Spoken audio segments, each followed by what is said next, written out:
Hello दोस्तों, welcome back to CGL अड्डा RB.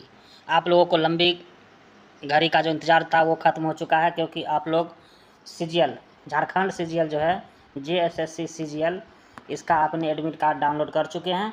अब एडमिट कार्ड भी आप लोग का आ चुका है। तो अब समय बहुत कम बचा है, 2 दिन बचा है। तो चलिए इस वीडियो में हम बताएँगे उपन्यास। 3 उपन्यास पढ़ना है। यह है गोदान प्रेमचंद्र का है, मैला आंचल है फनेश्वर रेणु का, राग दरबारी श्रीलाल शुक्ल का। उसके बाद नाटक है, 3 नाटक भी है, जिसमें भारत दुर्दशा है भरतेंदु चंद्र का, ध्रुव स्वामिनी जो है जयशंकर प्रसाद का, आधे अधूरे मोहन राकेश का है। इसमें उपन्यास नाटक भी पढ़ना है, साथ साथ कहानी 8 कहानियाँ जो है इसको भी पढ़ना है, जिसमें मधुआ जो है जयशंकर प्रसाद का है, नीलम देश की राजकन्या जैनेन्द्र कुमार का, दिल्ली में एक मौत कमलेश्वर का, अभिशप्त यशपाल का, ठाकुर का कुआं प्रेमचंद्र का, परिंदे निर्मल वर्मा, वापसी उषा प्रेमदा और मिसपाल मोहन राकेश का। तो ये सभी का वन लाइनर और ऑब्जेक्टिव भी इसमें बताएंगे। तो चलिए आप लोग एक बार 2 बार ज़रूर देख लीजिए, क्योंकि अब एग्ज़ाम का समय बहुत कम बचा है। तो चलिए देखते हैं इसका। तो चलिए दोस्तों, अभी चलेगा 8, पहले कहानी चलेगा। पहले क्या चलेगा? कहानी, उसके बाद उपन्यास, और उसके बाद चलेगा नाटक। तो चलिए शुरू करते हैं कहानी को। तो इसमें दोस्तों पहला कहानी है मधुआ। और मधुआ कहानी के लेखक कौन है? जयशंकर प्रसाद, जिनका जन्म हुआ था 1889 में और इसकी मृत्यु हुआ था 1937 में। और इसमें जो है केवल वन लाइनर और ऑब्जेक्टिव ही पढ़ेंगे। और इसका सारा पीडीएफ आपको टेलीग्राम चैनल पे मिल जाएगा। तो आप जाइए और टेलीग्राम चैनल को, डिस्क्रिप्शन बॉक्स में टेलीग्राम चैनल का लिंक है, जाइए और जुड़ जाइए, वहाँ आपको सारा पीडीएफ मिल जाएगा। तो चलिए बस इसका एग्ज़ाम कॉर्नर देखते हैं, वन लाइनर। चलिए पहला है शराबी ने शराब को कितने दिनों तक नहीं पिया था? तो 7 दिनों तक नहीं पिया था। नेक्स्ट, तुम झूठे हो, अभी तो तुम्हारे कपड़े से महक आ रही है। किसने कहा था? तो शराबी ने कहा था। मौज बहार की एक घड़ी एक लंबे दुखपूर्ण जीवन से अच्छी है। किसका कथन था? तो ये शराबी का कथन था। ठाकुर प्रसाद सिंह ने शराबी को कितने रुपए दिए थे? तो 1 रुपये दिए थे। और इसको 3 बार 4 बार पढ़िए, आपको याद हो जाएगा। ठाकुर प्रसाद के जमादार कौन थे? ये क्वेश्चन पूछा जाता है। तो जमादार कौन था? लल्लू था। मधुआ जा सो रहो, ये किसने कहा था? तो लल्लू ने कहा था, जो कि ठाकुर प्रसाद के जमादार थे। वे अब भागता है कि नहीं? क्यों मार खाने पर तुला है? ये किसने कहा था? तो लल्लू कहा था, ठाकुर के जमादार ने। कुंवर साहब का ओवरकोट लिए खेल में दिन भर कौन साथ रहा था? तो ये रहा था मधुआ। चलिए नेक्स्ट क्वेश्चन देखते हैं। शराबी को फटे कंबल के नीचे क्या मिला? तो पराठे का टुकड़ा। मुझे रोने से बड़ा बैर है, किसका कथन है? तो शराबी का।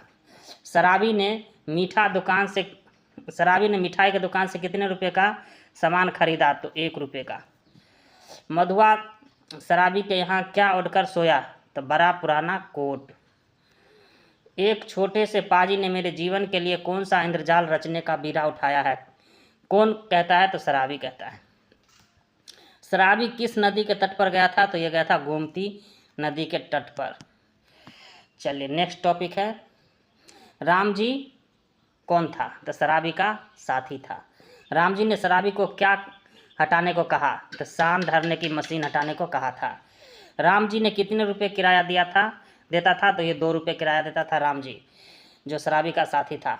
बहुत दिनों के बाद शराबी ने क्या ढोया? तो शान धोने का मशीन। मधुआ के माता पिता क्या थे? तो मर गए थे। शराबी न पीने की सौगंध किसे लेनी पड़ी? तो शराबी को, चल आज से तुझे शांत देना सिखाऊंगा। किसने कहा था? तो शराबी ने कहा था। चलिए नेक्स्ट क्वेश्चन देखिए, नेक्स्ट है टॉपिक, इनमें से कौन सी कीर्ति उपन्यास है? तो इरावती जो है कीर्ति उपन्यास है। कहीं भी रह सकूंगा पर उस ठाकुर की नौकरी न कर सकूंगा, किसने कहा था? तो मधुआ ने कहा था। मधुआ कहानी के लेखक कौन थे? तो जयशंकर प्रसाद। जयशंकर प्रसाद जी की मधुआ कहानी किसके बारे में है? तो शराबी के हृदय परिवर्तन के बारे में। चलिए अब इसका जो है ऑब्जेक्टिव देख लेते हैं। शराबी ने शराब को कितने दिनों तक नहीं पिया था? तो 7 दिनों तक। नेक्स्ट क्वेश्चन है, तुम झूठे हो, अभी तो तुम्हारे कपड़े से महक आ रही है, किसने कहा था? तो शराबी ने कहा था। किसका कथन था? तो शराबी का। चलिए नेक्स्ट देखते हैं। क्वेश्चन नंबर 3 है, मौज बहार की एक घड़ी एक लंबे दुखपूर्ण जीवन से अच्छी है, तो किसका था? तो शराबी का कथन था। चौथा क्वेश्चन है, ठाकुर प्रसाद सिंह ने शराबी को कितने रुपए दिया था? तो 1 रुपये दिया था। नेक्स्ट क्वेश्चन है, क्वेश्चन 5 है, ठाकुर के जमादार का क्या नाम था? तो लल्लू नाम था। चलिए क्वेश्चन नंबर 6। क्वेश्चन नंबर 6 है, मधुआ जा सो रहो, किसका कथन था? तो लल्लू का। शराब ये ठाकुर का जो था, तो ये था लल्लू जासोर। लल्लू किसका था? जमींदार था ठाकुर का। मधुआ जासो रहो किसने कहा था? लल्लू ने कहा था। नेक्स्ट क्वेश्चन 7, वे अब भागता है कि नहीं, क्यों मार खाने पर तुला, ये लल्लू ने कहा था। क्वेश्चन 8, कुंवर साहब का ओवरकोट लिए खेल में दिन भर कौन साथ रहा था? तो ये रहा था मधुआ, और मधुआ जो था एक छोटा बच्चा था। चलिए 9वां क्वेश्चन है, शराबी को फटे कंबल के नीचे क्या मिला? तो पराठे का टुकड़ा। क्वेश्चन 10 है, मुझे रोने से बड़ा बैर है, किसका कथन था? तो शराबी का। क्वेश्चन 11, शराबी ने मिठाई दुकान से कितने रुपए का सामान खरीदा? तो 1 रुपये का। चलिए क्वेश्चन नंबर 12, मधुआ शराबी के यहाँ क्या ओढ़कर सोया? तो बड़ा पुराना कोट। क्वेश्चन 13, तुम छोटे से पाजी मेरे जीवन के लिए कौन सा इंद्रजाल रचने का बीड़ा उठाया है, किसने कहा था? तो शराबी। क्वेश्चन 14 है, शराबी किस नदी के तट पर गया था? तो गोमती नदी के तट पर गया था। चलिए नेक्स्ट क्वेश्चन है 15, राम जी कौन था? तो शराबी का दोस्त था, यानी साथी था। चलिए नेक्स्ट क्वेश्चन, क्वेश्चन नंबर 16 है, राम जी ने शराबी को क्या हटाने को कहा? तो सांड धरने की कल। नेक्स्ट है 17, राम जी कितने रुपए किराया देता था? तो 2 रुपये किराया देता था। क्वेश्चन 18 है, बहुत दिनों के बाद शराबी ने क्या ढोया? तो सांड ढोने का मशीन। नेक्स्ट क्वेश्चन है 19, मधुआ के माता पिता क्या था? तो वह मरे हुए था। क्वेश्चन 20, शराबी न पीने के सौगंध किसे लेनी पड़ी? तो शराबी को। शराब न पीने की सौगंध किसको लेनी पड़ी? तो शराबी को। क्वेश्चन 21, चल आज से तुझे शांत देना सिखाऊंगा, किसने कहा था? तो शराबी ने कहा था। चलिए अब क्वेश्चन है 22, इनमें से कौन सी कीर्ति उपन्यास है? तो यह इरावती जो है कीर्ति उपन्यास है। क्वेश्चन 23, कहीं भी रह सकूंगा पर ठाकुर का नौकरी नहीं कर सकूंगा, किसने कहा था? तो मधुआ ने कहा था।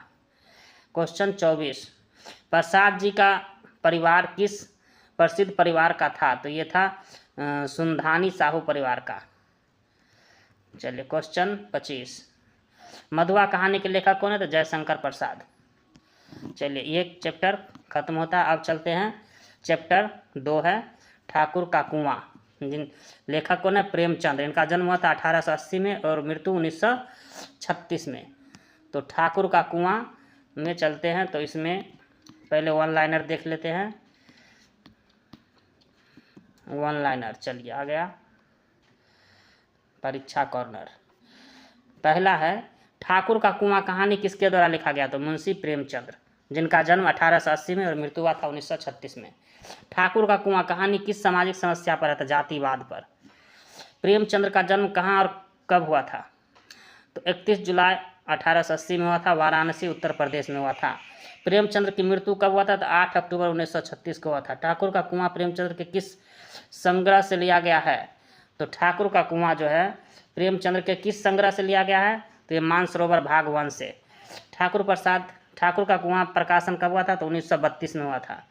ठाकुर का कुआं कहानी में मुख्य पात्र कौन था? तो गंगी था। ठाकुर का कुआं कहानी में जाति प्रथा से त्रस्त समाज की प्रतिनिधि कौन करता है? तो गंगी करता है। कहानी में प्रेमचंद्र द्वारा क्या दर्शाया गया? तो दलितों के जीवन की व्यथा को दर्शाया गया है।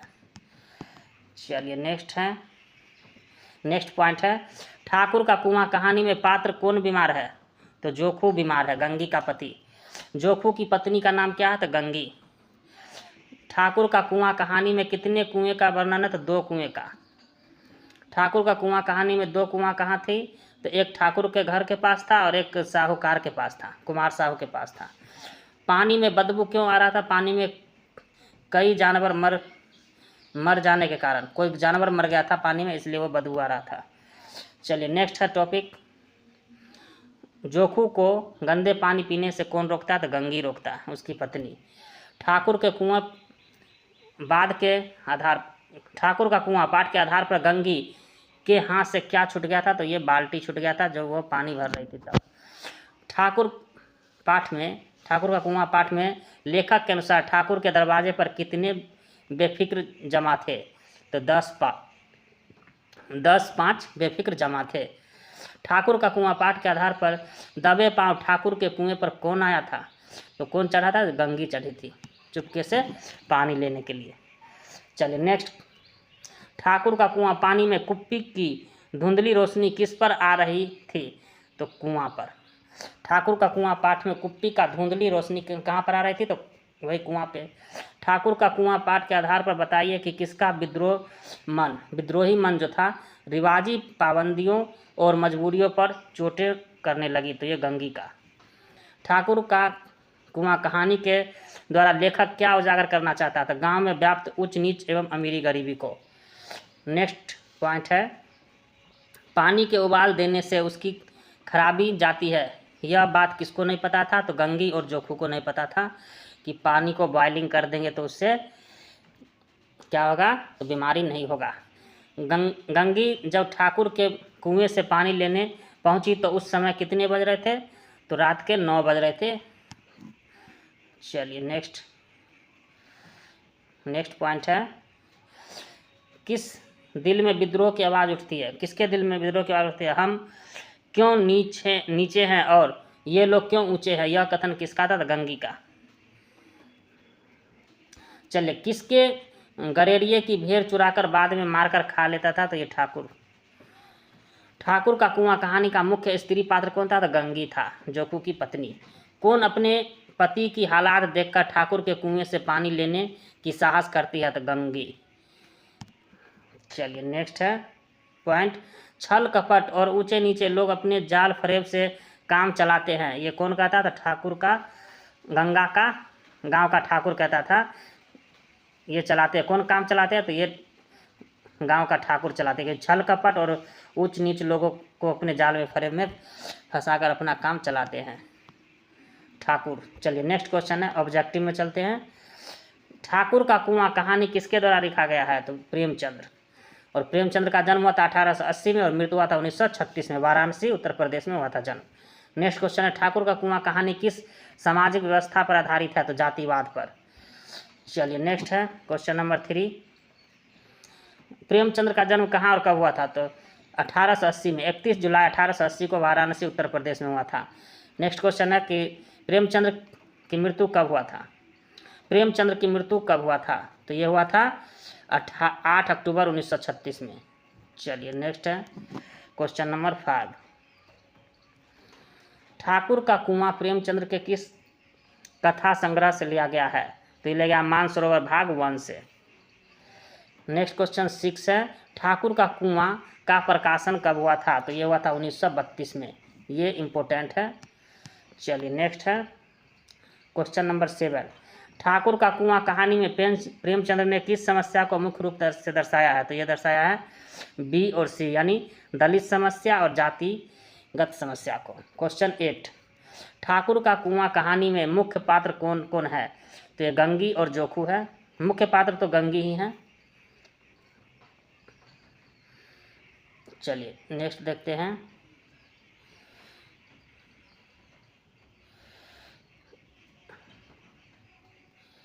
नेक्स्ट क्वेश्चन 9, ठाकुर का कुआं कहानी में जाति प्रथा से त्रस्त समाज प्रतिनिधित्व कौन करता है? कोई नहीं करता। नेक्स्ट क्वेश्चन 10 है, कहानी में प्रेमचंद्र द्वारा क्या दर्शाया गया है? तो दलितों के जीवन की व्यथा। Option A is right. चलिए क्वेश्चन नंबर 11 है, ठाकुर का कुआं कहानी में पात्र कौन बीमार है? तो जोखू बीमार है। क्वेश्चन 12, जोखू की पत्नी का क्या नाम है? तो गंगी। नेक्स्ट है क्वेश्चन 13, ठाकुर का कुआं कहानी में कितने कुएं का वर्णन है? तो 2 कुएं का वर्णन है। क्वेश्चन 14, ठाकुर का कुआं कहानी में 2 कुएं कहाँ हैं? तो ये है एक है ठाकुर के घर के पास और एक है ठाकुर कुमार साहू के पास, यानी ऑप्शन डी सही है, ए और बी दोनों सही है। चलिए क्वेश्चन नंबर 15, पानी में बदबू क्यों आ रहा है? पानी में कोई जानवर मर जाने के कारण वहाँ पर बदबू आ रहा था। क्वेश्चन 16, जोखू को गंदा पानी पीने से कौन रोकता है? तो गंगी रोकता है, गंगी रोकती है। चलिए नेक्स्ट क्वेश्चन है 17, ठाकुर का कुआं पाठ के आधार पर गंगी के हाथ से क्या छूट गया? तो बाल्टी छूट गया था। क्वेश्चन 18, ठाकुर कुआं पाठ में लेखक के अनुसार ठाकुर के दरवाजे पर कितने बेफिक्री थे? 10-5 बेफिक्री थे। चलिए 19 क्वेश्चन, ठाकुर का कुआं पाठ के आधार पर दबे पांव ठाकुर के कुएं पर कौन आता है? तो गंगी आती है। चलिए अब नेक्स्ट क्वेश्चन नंबर 20 है, ठाकुर का कुआं पाठ में कुप्पी की धुंधली रोशनी कहाँ पर आता है? तो कुएं पर आता है। क्वेश्चन 21 है, ठाकुर के कुआं पाठ के आधार पर बताइए कि किसका विद्रोही मन रिवाजी पाबंदियों और मजबूरियों पर चोटें करने लगी? तो ये गंगी का विद्रोही मन। चलिए क्वेश्चन 22 है, ठाकुर का कुआं कहानी के द्वारा लेखक क्या उजागर करना चाहता था? गांव में व्याप्त ऊंच नीच एवं अमीरी गरीबी को। क्वेश्चन 23 है, पानी के उबाल देने से उसकी खराबी चली जाती है, यह बात किसको पता नहीं था? तो गंगी और जोखू को नहीं पता था। क्वेश्चन 24, गंगी जब ठाकुर के कुएं पर पानी लेने पहुंची तो उस समय कितने बज रहे थे? तो रात के 9 बज रहे थे। चलिए क्वेश्चन नंबर 25, किसके दिल में विद्रोह की आवाज़ उठती है? हम क्यों नीचे हैं और ये लोग क्यों ऊंचे हैं? यह कथन किसका है? तो गंगी का है। क्वेश्चन 26, किसने गरेड़िए की भेड़ चुराकर बाद में मारकर खा लेती है? तो ये ठाकुर जी खा लेता है। क्वेश्चन 27, गंगी का चारित्रिक विशेषताओं में कौन समाहित है? तो ये है उपरोक्त सभी। साहस भी है गंगी में, विद्रोह की भावना भी है, त्याग की भावना भी है। चलिए नेक्स्ट क्वेश्चन है 28। चलिए क्वेश्चन 28 है, ठाकुर का कुआं कहानी का मुख्य स्त्री पात्र कौन है? तो गंगी है। क्वेश्चन 29 है, ठाकुर का कुआं के संबंध में कौन सा सत्य है? तो सभी सत्य है। कौन सा है?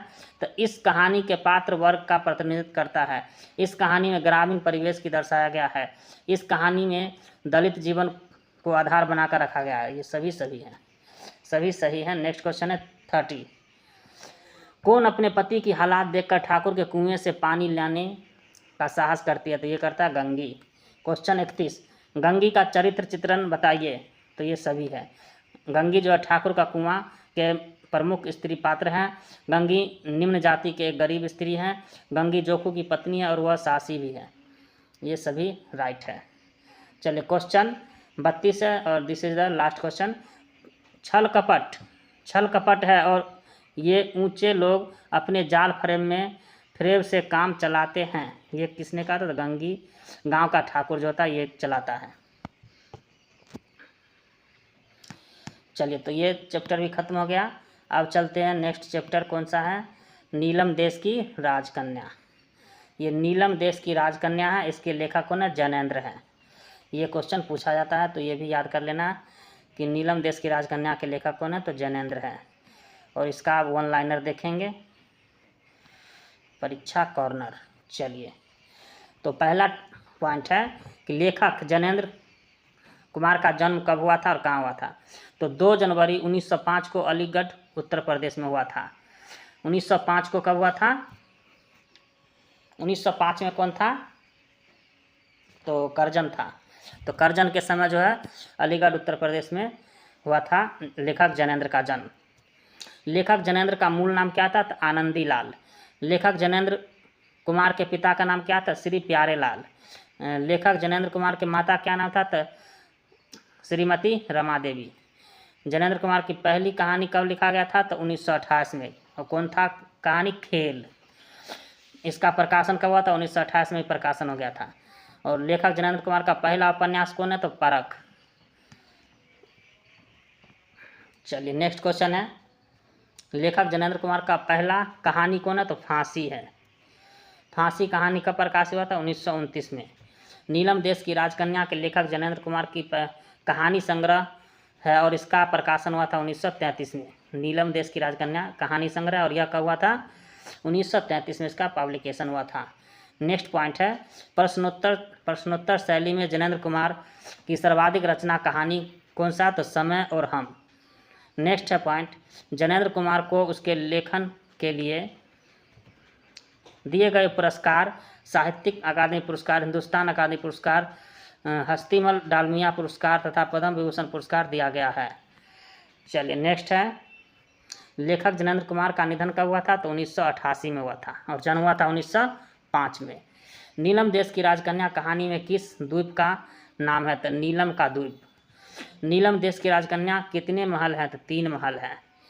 कौन सा है? तो हीरा, पन्ना और पुखराज का। नीलम देश की राजकन्या में स्थित 3 महल कौन कौन से हैं? तो पुखराज का महल, पन्ना का महल और हीरा का महल, यानी हीरा, पन्ना और पुखराज तीनों महल था। चलिए नेक्स्ट है, नीलम देश की राजकन्या कहानी में राजकन्या की सेवा में जो था कौन कौन रहती थी? तो ये अनेक स्वर की अप्सराएं, गंधर्व बालाएं और किन्नरी तरुणियाँ सब रहती थी। नीलम देश की राजकन्या किस विद्या की रचना है? तो ये कहानी है। नीलम देश की राजकन्या कहानी में राजकुमारी किसके इंतजार में रहती है? तो राजकुमार के इंतजार में, जो एक मिथ्या है और राजकुमारी के मन की औलाद है। नीलम देश की राजकन्या में जो है कहानी में, नीलम देश की राजकन्या में प्रसाद जैसा ये जो है प्रसाद यानी महल जो है किन से उद्यान बना रहता है? हरियाली, रंगीन और जगमगाता हुआ अप्सराओं से। चलिए नेक्स्ट है,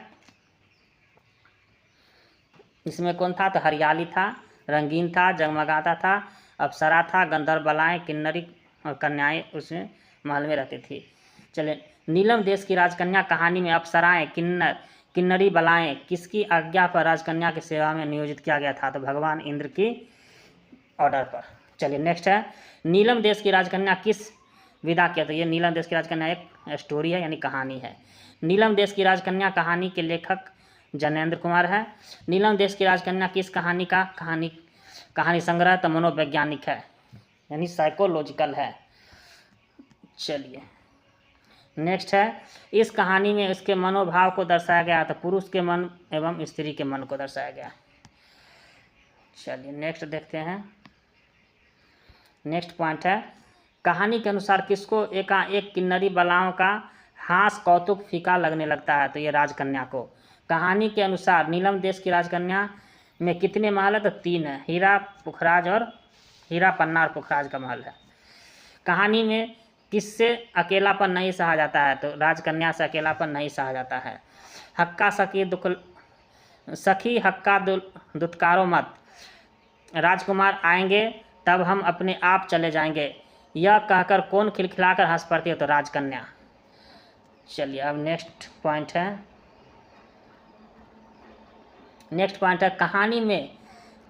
कहानी में कौन ऐसा डोलता है जैसे फुलवारी और उसमें उज्ज्वल हंसी की फुहार फूटकर पराग सी चहु और बिखर रही है? तो ये अप्सराएं हैं। कहानी में कौन अत्यधिक तत्परता से राजकन्या के जी को बहलाने में लगा हुआ है? तो किन्नरियाँ। कहानी में दुर्दांत रूप से महल पर फन पटक कर फुफकार रहा है कौन? तो समुद्र। किन्नरी बालाएं किसके लिए भांति भांति को उपहार लाते? तो राजकन्या के लिए लाते हैं। चलिए नेक्स्ट, कहानी में राजकन्या ने कितनी राजकुमार को कैद में डाल दिया? तो 1 राजकुमार को कैद में डाला है। और नीलम देश की राजकन्या कहानी का प्रकाशन वर्ष है 1933। चलिए तो अब चलते हैं ऑब्जेक्टिव पर। पहला क्वेश्चन है, नीलम देश की राजकन्या जो है यह एक कहानी है। नीलम देश की राजकन्या की कहानी का लेखक जैनेंद्र है। नीलम देश की राजकन्या किस प्रकार की कहानी है, तो ये साइकोलॉजिकल यानी मनोवैज्ञानिक है। चलिए नेक्स्ट है क्वेश्चन 4। किस कहानी में इसके मनोभाव को दर्शाया गया, तो ए और बी दोनों, पुरुष के मन को भी और स्त्री के मन को भी दर्शाया गया है। कहानी के अनुसार किसको एक एक किन्नरी बालाओं का हास कौतुक फीका लगने लगता है, तो ये राजकन्या को। कहानी के अनुसार नीलम देश की राजकन्या में कितने महल है, तो 3 महल है, हीरा, पन्ना और पुखराज का महल। चलिए नेक्स्ट है कहानी में किसको अकेलापन सहा नहीं जाता है, तो ये राजकन्या को। कहाँ इसका आंसर, चलो आओ, हाँ इसका आंसर होगा राजकन्या। चलिए सखी हक्का दुत्कारो मत राजकुमार आएंगे तो हम अपने आप चले जाएंगे, यह कौन कह रहा था, खिलखिलाकर हंस भी रहा था, तो ये किन्नरियाँ सब। चलिए नेक्स्ट क्वेश्चन है 9। कहानी में कौन ऐसे डोलते हैं जैसे फुलवारी और उसमें उज्जवल हंसी की फुहार फूटकर पराग सी चहु और बिखरी हुई रहती है, तो ये अप्सराएं। क्वेश्चन 10। कहानी में कौन अत्यधिक तत्परता से राजकुमार के जी को बहलाने में लगा हुआ है, तो किन्नरियाँ। चलिए नेक्स्ट है 11 क्वेश्चन है। कहानी के दुर्दांत रूप में महल पर फन फटक पटक कर कौन फुफकार रहा है, तो समुद्र। चलिए नेक्स्ट है 12। किन्नर बालाओं किसके लिए भली भांति की उपहार लाते हैं, तो राजकन्या के लिए। क्वेश्चन 13 है। कहानी में राजकन्या में कितने राजकुमार को कैद करके रखा है, तो 1 राजकुमार को कैद करके रखा है। चलिए question 14 and this is last question. Neelam देश की राजकन्या कहानी का प्रकाशन वर्ष कब था, तो 1933 यानी 1933 में। और इस तरह से ये क्वेश्चन भी एंड हो गया चैप्टर। और चलते हैं अब नेक्स्ट चैप्टर परिंदे। इसके लेखक कौन है, निर्मल वर्मा। इनका जन्म हुआ था 1929 में और स्वर्ग सिधार गए 1975 में। कहाँ पर इनका जन्म हुआ था, तो शिमला में। निर्मल वर्मा यानी परिंदे के लेखक कौन है, तो निर्मल वर्मा। तो चलिए इसका भी 1 लाइनर देख लेते हैं।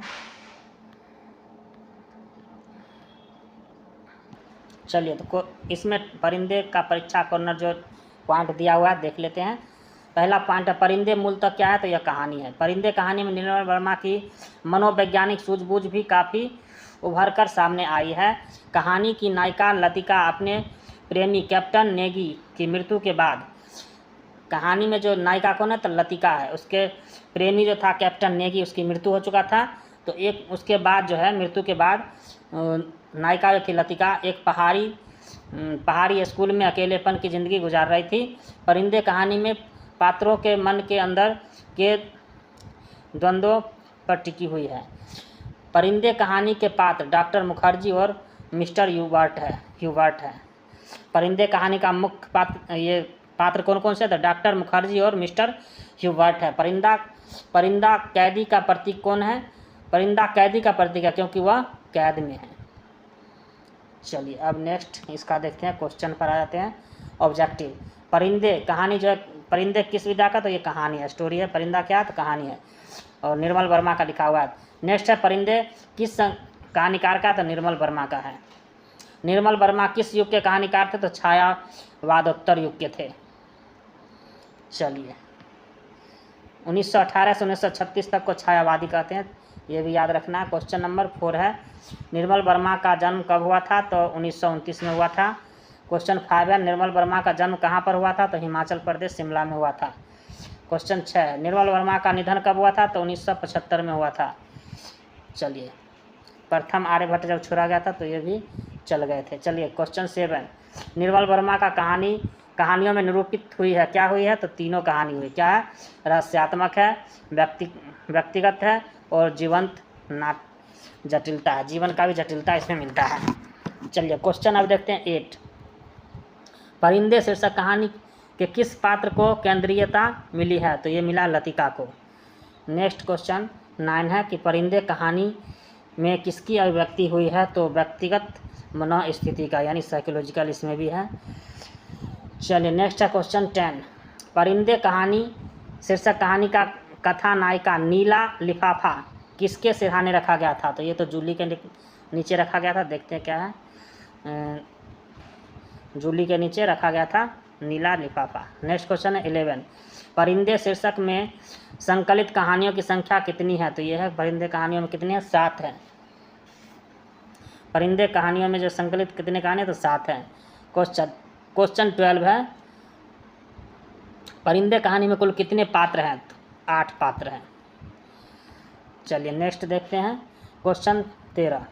निर्मल वर्मा कृत परिंदे का प्रकाशन कब हुआ था? तो ये हुआ था 1960 में, 1960 में, 1960 में हुआ था परिंदे कहानी का प्रकाशन। चलिए क्वेश्चन 14।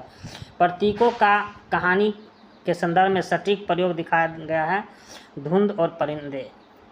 नेक्स्ट है क्वेश्चन 15। लतिका कॉन्वेंट स्कूल के छात्रावास में किस पद पर कार्यरत थी? तो ये वार्डन थी। ये क्वेश्चन पूछा जाता है, लतिका क्या थी वहाँ पे? तो वार्डन थी। चलिए नेक्स्ट क्वेश्चन है 16। क्या मैं खूसट बुढ़िया से कम हूँ? अपने स्वभाव का बदला में दूसरे से लिए जा रही हूँ, यह कथन किसका? ये लतिका का। और ये क्वेश्चन इस बार जरूर पूछेगा, इसलिए आप लोग याद कर लीजिए। क्वेश्चन 17 है। छात्रावास के नौकर का क्या नाम था? छात्रावास में जो नौकर था उसका नाम था करीमुद्दीन। नेक्स्ट क्वेश्चन है 18। परिंदे की नायिका लतिका क्या था? तो ह्यूबर्ट से प्रेम करती थी और वो ह्यूबर्ट था। ठीक है, और इस तरह से क्वेश्चन ये भी ख़त्म हो गया चैप्टर। अब चलते हैं चैप्टर, अब नेक्स्ट चैप्टर है, कहानी है दिल्ली में एक मौत। दिल्ली में एक मौत, इसके लेखक कौन है? कमलेश्वर। तो इसके बारे में भी अब वन लाइनर और प्लस ऑब्जेक्टिव भी पढ़ लेंगे। चलो तो इसका वन लाइनर देखते हैं। यह कहानी सन 1954 में 54 के आसपास लिखा गया था। चलिए, दिल्ली में एक मौत कहानी कब लिखा गया था? तो 1954 में लिखा गया था। दिल्ली में एक मौत किस विधि की रचना? तो ये कहानी है। दिल्ली में एक मौत किसकी कहानी है? तो कमलेश्वर की है। कमलेश्वर का जन्म हुआ था 1932 में, 6 जनवरी 1932 को कमलेश्वर का जन्म कहाँ हुआ था? तो उत्तर प्रदेश में। कमलेश्वर किस युग के कहानीकारक थे? तो प्रेमचंद्र उत्तर युग के, यानी प्रेमचंद्र के बाद का युग के थे, क्योंकि 1936 में प्रेमचंद्र का मृत्यु हो गया था। चलिए नेक्स्ट देखते हैं। दिल्ली में एक मौत कहानी में कहाँ का वातावरण चित्रित किया गया? तो महानगरीय वातावरण, क्योंकि ये दिल्ली कहाँ है? तो दिल्ली महानगर है, तो वहाँ का वातावरण को इसमें कहानी में चित्रित किया गया है। वासवानी की पत्नी ने वासवानी को शाम को क्या कहाँ चलने को कहा था? तो प्रमीला के घर जो है चलने के लिए कहा था। किसने? तो वासवानी की पत्नी ने कहा था वासवानी को, चलिए प्रमीला के घर चलेंगे। नेक्स्ट है, सेठ दीवानचंद्र की मौत किस अस्पताल में हुआ था? तो इरविन अस्पताल में होता है। ये क्वेश्चन इम्पोर्टेंट है, ये पूछा जा सकता है। दिल्ली में एक मौत कहानी के लेखक ने मन के किस भावना को इंगित किया है? तो संवेदनहीनता के भावना को इंगित किया है। चलिए और वन लाइनर देख लेते हैं। वन लाइनर पॉइंट क्या है? दिल्ली में एक मौत कहानी में सूचियों पर लटके ईसा से लेखक का क्या मतलब है? तो सूचियों पर लटके ईसा मतलब है ये बस में लटके खड़े व्यक्ति, यात्री। कहानी के अनुसार सब यात्रा किस रोड से होकर गुजरने वाली थी? तो आर्य समाज रोड से। सब का दाह संस्कार कहाँ किया जाएगा? तो पंचकुइया शमशान भूमि पर। लेखक के बगल वाले कमरे में कौन अपने जूते पॉलिश कर रहा था? तो अतुल मवानी। लेखक के बगल वाले कमरे में कौन जूता पॉलिश कर रहा था? तो अतुल मवानी। नेक्स्ट है, अतुल मवानी लेखक से क्या मांगता है? तो आयरन का मशीन मांगता है, आयरन मांगता है कपड़ा प्रेस करने के लिए। और सरदार जी का नौकर धर्मा बाजार क्यों जा रहा था? तो मक्खन लाने जा रहा था। लेखक ने धर्मा को क्या लाने को कहा? तो कहा कि चलो एक पैकेट सिगरेट ले आना। अतुल मवानी ने सूट कहाँ सिलवाया था? सूट कहाँ सिलवाया था? खान मार्केट में। लेखक किस वजह से सब यात्रा में शामिल होने की हिम्मत नहीं कर रहा था? क्योंकि वहाँ सर्दी बहुत ज़्यादा था, इसलिए सर्दी की वजह से उस सब यात्रा में शामिल नहीं होना चाहता था। सबके पीछे 7 आदमी चल रहे थे। 7वां आदमी कौन था? तो लेखक खुद था। चलिए नेक्स्ट पॉइंट है, कहानी दिल्ली में एक मौत में महानगर की व्यस्त और आत्म केंद्रित जिंदगी का सजीव चित्रण दिखाया गया है। इस कहानी में लोकप्रिय बिजनेसमैन जो था मैग्नेट सेठ दीवानचंद्र की मौत इरविन अस्पताल में हुआ था, इसके बारे में बताया गया है।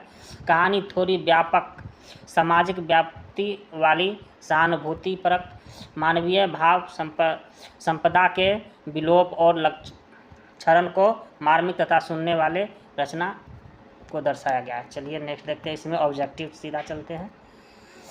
दिल्ली में एक मौत क्या है? तो यह कहानी है। दिल्ली में एक मौत के लेखक कौन है? तो कमलेश्वर हैं। कमलेश्वर का जन्म कब हुआ था? तो 6 जनवरी 1932 को हुआ था। चलिए नेक्स्ट देखते हैं। कमलेश्वर का जन्म कहाँ हुआ था? तो उत्तर प्रदेश में हुआ था। कमलेश्वर किस युग के थे? तो प्रेमचंद्र उत्तर युग के, यानी प्रेमचंद्र के बाद वाला युग का था। चलिए नेक्स्ट है क्वेश्चन 6। क्वेश्चन 6 है, दिल्ली में एक मौत कहानी में क्या है? तो दोनों है, व्यंग की चुटकी भी है और करुणा की आंसुधारा भी है। चलिए अब देखते हैं क्वेश्चन 7। दिल्ली में एक मौत कहानी में कहाँ का वातावरण चित्रित है? तो ये महानगरीय वातावरण दिल्ली का है। दीवान चंद्र की बेटी की शादी में उसकी कोठी के बाहर किसकी लंबी लाइनें लगी हुई थी? तो कारों की। चलिए नेक्स्ट है, सेठ दीवान चंद्र क्या थे? तो ये थे करोल बाग के प्रसिद्ध बिजनेसमैन। वासवानी की पत्नी ने वासवानी को शाम को कहाँ चलने के लिए कहा था? तो प्रमिला के घर चलने को कहा था। चलिए नेक्स्ट है 11। लेखक ने अखबार में किसके मौत की खबर पढ़ी थी? तो सेठ दीवान चंद्र की। सेठ दीवान चंद्र किस प्रकार के व्यक्ति थे? तो शरीफ और दुनियादारी वाला व्यक्ति थे। क्वेश्चन है 13। सेठ दीवान चंद्र कहाँ के मशहूर एवं लोकप्रिय बिजनेसमैन थे? तो करोल बाग दिल्ली के बिजनेसमैन थे, मशहूर और लोकप्रिय बिजनेसमैन। क्वेश्चन 14 है, सेठ दीवान चंद्र की मौत किस अस्पताल में हुआ था? तो इरविन अस्पताल में हुआ था। नेक्स्ट है, दिल्ली में एक मौत कहानी के लेखक न्याय मनुष्य के किस भावना को इंगित करता है? तो संवेदनहीनता भावना को इंगित करता है। क्वेश्चन 16। दिल्ली में एक मौत कहानी के अनुसार शव यात्रा निकालने के कितने बजे निर्धारित किया गया था? तो ये 9 बजे, सुबह में 9 बजे निर्धारित किया गया था। क्वेश्चन 17। दिल्ली में एक मौत कहानी में सूचियों पर लटके ईसा से लेखक ने किसका तुलना किया? तो ये क्या? बस में खड़े यात्री का। चलिए नेक्स्ट है 18 नंबर क्वेश्चन। धुंध में लिपटी रहो, धुंध में लिपटी रूहों के बीच कौन शैतान लग रहा है? तो ये लग रहा है वर्दी वाला कंडक्टर। बस में जो कंडक्टर था वर्दी पहने हुए, वो लग रहा था धुंध में लिपटी रूहों के बीच शैतान। चलिए नेक्स्ट है, कहानी के अनुसार सब यात्रा किस रोड से होकर गुजर रहा था? तो आर्य समाज रोड से। चलिए देखते हैं कहाँ आंसर इसका। ये रहा आंसर। हाँ, तो आर्य समाज रोड से गुजरेगा सब यात्रा गुजर रहा था। सब यात्रा का दाह संस्कार कहाँ होता? तो पंचकुइया शमशान भूमि पर। लेखक के बगल वाले कमरे में कौन अपने जूते पॉलिश कर रहा था? तो अतुल मवानी कर रहा था। चलिए नेक्स्ट है क्वेश्चन 22। अतुल मवानी लेखक से क्या मांगने आया था? तो आयरन मशीन। सरदार जी का नौकर धर्मा बाजार क्यों जा रहा था? तो मक्खन लाने जा रहा था, उन्हीं को लेखक ने सिगरेट लाने के लिए बोला था। चलिए तो वही क्वेश्चन आ गया, लेखक ने धर्मा को क्या लाने कहा? तो सिगरेट का डिब्बा। अतुल मवानी ने सूट कहाँ सिलवाया था? तो खान मार्केट में। चलिए नेक्स्ट है क्वेश्चन 26। लेखक के दीवान चंद्र के किस संबंधी ने खासी जान पहचान थी? तो लड़के से। लेखक के किस वजह से सब यात्रा में शामिल होने की हिम्मत नहीं कर रहा था? तो सर्दी बहुत ज़्यादा था, इसलिए सर्दी की वजह से वो नहीं जाना चाहते थे सब यात्रा में। नेक्स्ट क्वेश्चन है, सब के पीछे पीछे 7 आदमी चल रहा था, तो 7वां कौन था? तो वो खुद लेखक ही था। चलिए तो ये चैप्टर भी खत्म हो गया। अब चलते हैं नेक्स्ट कहानी कौन सा है? तो वापसी है कहानी। इसके लेखक कौन है? उषा प्रेमदा। वापसी कहानी के लेखक कौन है? उषा प्रेमदा। तो चलिए इसको देखते हैं। चलिए तो परीक्षा कॉर्नर है। वापसी किस विद्या की रचना है? तो ये कहानी है। वापसी क्या? तो कहानी। वापसी किसकी कहानी है? तो उषा प्रेमदा की। उषा प्रेमदा ने एमए किस विश्वविद्यालय से किया था? तो इलाहाबाद विश्वविद्यालय से एमए किया था उषा प्रेमदा। वापसी कहानी के कथानायक कौन था? तो गजाधर बाबू। वापसी के कथानायक कहाँ से अवकाश प्राप्त किया था? तो रेलवे की नौकरी से अवकाश प्राप्त किया था। जिन दोस्तों ने पूरा कहानी नहीं पढ़ा तो कम से कम इसको भी देख लो, और जो पढ़ लिया तो उसके लिए तो और बेटर है, क्योंकि याद करने में और अच्छा रहेगा। गजाधर बाबू को बाद में कहाँ नौकरी करनी पड़ी थी? तो चीनी मिल में, क्योंकि जो कहानी पढ़ लिया तो उसको तो केवल क्वेश्चन आंसर से ही मतलब है। चलिए देखते हैं। गजाधर बाबू किसके उपेक्षा के पात्र बने थे? तो परिवार के उपेक्षा के पात्र बन गए थे। उषा प्रेमदा की कहानी किस पर आधारित? तो पारिवारिक समस्या पर आधारित है।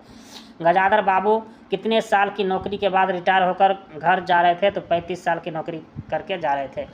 गजाधर बाबू वापसी पाठ में गजाधर बाबू बसंती को कहाँ जाने से मना कर दिया था? शीला के घर जाने से मना कर दिया था। गणेशी कौन था? तो गजाधर बाबू के घर खाना बनाने वाला एक लड़का था गणेशी। वापसी कहानी के मुख्य पात्र कौन थे? तो गजाधर बाबू, जो कि रेलवे में नौकरी किए थे, कर रहे थे। चलिए नेक्स्ट है, गजाधर बाबू की बड़ी बेटी का नाम क्या था? तो कांति। गजाधर बाबू किस क्षेत्र में नौकरी करता था? तो रेलवे में। गजाधर बाबू के कुल कितने बच्चे थे? तो 4 बच्चे थे। आप अकेले क्यों बैठे हो और बच्चे कहाँ चले गए गजाधर बाबू से? यह किसने कहा था? तो गजाधर बाबू की पत्नी ने कहा था। गजाधर बाबू को कहाँ नौकरी मिल गई? तो सेठ रामजी मल के चीनी मिल में, यानी रेलवे की नौकरी छूटने के बाद। चलिए नेक्स्ट है, गजाधर बाबू के बेटे बहू और बेटी युवा पीढ़ी के किस विचारधारा के पोशाक है? तो ये स्वच्छतावादी के। चलिए अब देखते हैं इसका ऑब्जेक्टिव देख लेते हैं। वापसी क्या है? तो यह कहानी है। वापसी का रचनाकार कौन है? तो उषा प्रेमदा है। उषा प्रेमदा ने एमए जो है किस विश्वविद्यालय से किया था? तो इलाहाबाद विश्वविद्यालय से किया था। अब नेक्स्ट है कि वापसी कहानी के कथानायक कौन है? तो वापसी कहानी के कथानायक कौन है? तो गजाधर बाबू। वापसी कहानी कथानायक कहाँ से अवकाश प्राप्त किया? तो रेलवे के नौकरी से अवकाश प्राप्त कर लिया था, रिटायरमेंट हो गया था। रिटायर होने के बाद गजाधर बाबू कहाँ जाते हैं? तो ये जाते हैं अपने घर। इसका राइट आंसर ये होगा। चलिए, क्योंकि रिटायर होगा तो भाई कोई भी अपना घर ही जाएगा। गजाधर बाबू को बाद में कहाँ नौकरी मिल गई? तो वही चीनी मिल में, रामजी को चीनी मिल में। उषा प्रेमदा का लेखक कौन है? तो यह है उषा प्रेमदा का जन्म कब हुआ था? तो 1930 में कानपुर में हुआ था। चलिए नेक्स्ट है क्वेश्चन, इनमें से कौन से पात्र वापसी कहानी में नहीं है? तो रमेशी नहीं है। गजाधर बाबू है, अमर है, नरेंद्र है, लेकिन रमेशी नहीं है। वापसी कहानी के पात्र कौन कौन है? गजाधर बाबू की पत्नी बसंती, अमर की पत्नी। वापसी कहानी के मुख्य पात्र हैं कौन? गजाधर बाबू ही इसके मुख्य पात्र हैं। चलिए, गजाधर बाबू की बड़ी बेटी का नाम क्या था? तो ये कांति था। उषा प्रेमदा कहाँ से एवं किस विषय में पीएचडी की उपाधि धारण किया था? तो इलाहाबाद विश्वविद्यालय से अंग्रेजी में पीएचडी उपाधि धारण किया था। चलिए क्वेश्चन नंबर 14, वापसी पाठ के आधार पर बताइए कि गजाधर बाबू के कितने बेटे थे? उसके 2 बेटे थे। क्वेश्चन 15, गजाधर बाबू किस क्षेत्र में नौकरी करते थे? तो रेलवे के क्षेत्र में। क्वेश्चन 16, गजाधर बाबू के कुल कितने बच्चे थे? तो 4 बच्चे थे, 2 बेटा और 2 बेटी थी। चलिए नेक्स्ट है क्वेश्चन 17, गजाधर बाबू किस रेलवे स्टेशन पर कार्य करते थे? तो रानीपुर रेलवे स्टेशन पर काम करते थे। क्वेश्चन 18, गजाधर बाबू के घर कितने कमरे थे? तो 3 कमरे थे। क्वेश्चन 19, गजाधर बाबू की चारपाई कहाँ पर लगा दी गई? तो बैठक खाने में लगा दिया गया, जहाँ पे लोग बैठते थे वहाँ पर। क्वेश्चन 20, गजाधर बाबू किसके उपेक्षा के पात्र थे? तो परिवार के उपेक्षा के पात्र थे। क्वेश्चन 21 है, उषा प्रेमदा कहानी किस पर आधारित है? तो यह पारिवारिक समस्या पर आधारित है। क्वेश्चन 22 है, गजाधर बाबू कितने साल की नौकरी करने के बाद रिटायर हुआ था? तो 35 साल की नौकरी किया था, उसके बाद वो रिटायर हो गया था रेलवे से। चलिए नेक्स्ट क्वेश्चन देखते हैं। वापसी कहानी में गजाधर बाबू बसंती को कहाँ जाने से मना करती है? तो ये करता है शीला के घर जाने से मना करते हैं कि वहाँ नहीं जाओ। गणेशी कौन था? तो गजाधर बाबू के घर में खाना बनाने वाला एक नौकर था। चलिए नेक्स्ट क्वेश्चन है 25, तुमने खाना बनाने को किसने कहा था? यह कथन किसने कहा? तो ये नरेंद्र ने बसंती से कहा था। नरेंद्र ने बसंती से कहा कि तुमसे खाना बनाने को किसने कहा? चलिए नेक्स्ट क्वेश्चन है, गजाधर बाबू को कि रेलवे में नौकरी के दौरान उनका कौन था सहयोगी? था गणेशी, क्योंकि वही खाना बनाकर देता था। नेक्स्ट है क्वेश्चन 27। क्वेश्चन 27 है कि अगर बाबूजी यह समझे कि मैं साइकिल पर गेहूं रखकर आटा पिसाने जाऊंगा तो मुझसे यह नहीं होगा, यह किसने कहा था? तो नरेंद्र ने कहा था कि भाई हम साइकिल से हम गेहूं पिसाने नहीं जाएंगे। गजाधर बाबू की चारित्रिक विशेषता में समाहित नहीं है, कौन सा? तो कुटिलता समाहित नहीं है। क्वेश्चन है 29, आप अकेले क्यों बैठे हो और बच्चे कहाँ चले गए? गजाधर बाबू को यह किसने कहा था? तो गजाधर बाबू की पत्नी ने कहा था। चलिए अब देखते हैं क्वेश्चन 30, क्वेश्चन 30 है कि गयाधर बाबू की नौकरी के कारण प्रायः कहाँ रहते थे। गयाधर बाबू जो नौकरी के कारण जो है वो कहाँ रहते थे, तो रानीपुर स्टेशन पर ही रहते थे। क्वेश्चन रानीपुर स्टेशन यानी वो छोटे स्टेशन वही था। चलिए नेक्स्ट है क्वेश्चन, रोज़ सुबह पैसेंजर आने से पहले गणेशी ने गयाधर बाबू के लिए क्या लाकर रख देता था, तो वो पूरियाँ, जलेबियाँ और चाय। इसका राइट आंसर ये होगा पूरी जलेबी और चाय। नेक्स्ट क्वेश्चन है 32, इनमें से निश्चित किया कि घर के किसी मामले में दखल नहीं देंगे, कौन किया था निश्चित, तो गयाधर बाबू। क्वेश्चन 33 है, गयाधर बाबू के लिए क्या मधुर संगीत की तरह था, तो रेल की पटरियों की खटखटाहट, यानी ऑप्शन सी। गयाधर बाबू को कहाँ नौकरी मिल गई थी, तो सेठ रामजी मल के चीनी मिल में। चलिए नेक्स्ट क्वेश्चन है 34 हो गया, आप 35 देखते हैं। क्वेश्चन 35 है, गयाधर बाबू स्वभाव से किस प्रकार के व्यक्ति थे, तो स्नेही व्यक्ति थे। नेक्स्ट है, गणेशी के घरवाली ने गयाधर बाबू के लिए डिब्बे में क्या रखा था, तो बेसन के लड्डू रखा था। नेक्स्ट क्वेश्चन है, संसार की दृष्टि से गयाधर बाबू की जीवन कैसा कहा जा सकता है, तो उसका जीवन सफल कहा जा सकता है। क्वेश्चन 38, वापसी कहानी का शीर्षक उपयुक्त किस प्रकार का माना जा सकता है, तो वो है उपयुक्त सभी, यानी कहानी वापसी की घटना पर केंद्रित है। कथा का प्रारंभ गयाधर बाबू के घर का वापसी से होता है और कथा का अंत गयाधर बाबू के घर से वापसी से होता है। नेक्स्ट है, वापसी कहानी का उद्देश्य क्या है, तो पारिवारिक विसंगतियों तथा बिखराव को इंगित करता है। चलिए क्वेश्चन है 40 और यह लास्ट क्वेश्चन है, गयाधर बाबू के बेटे, बहू और बेटी युवा पीढ़ी के किस विचारधारा के थे, तो यह स्वच्छतावादी था। चलिए ये चैप्टर भी, ये कहानी खत्म हो गया। अब चलिए नेक्स्ट क्वेश्चन है, नेक्स्ट चैप्टर है यशपाल अभिशप्त। नेक्स्ट है अभिशप्त कहानी है और इसका लेखक कौन है, तो यशपाल। इनका जन्म हुआ था 1903 में और मृत्यु 1976 में। तो चलिए इसका वन लाइनर देखते हैं।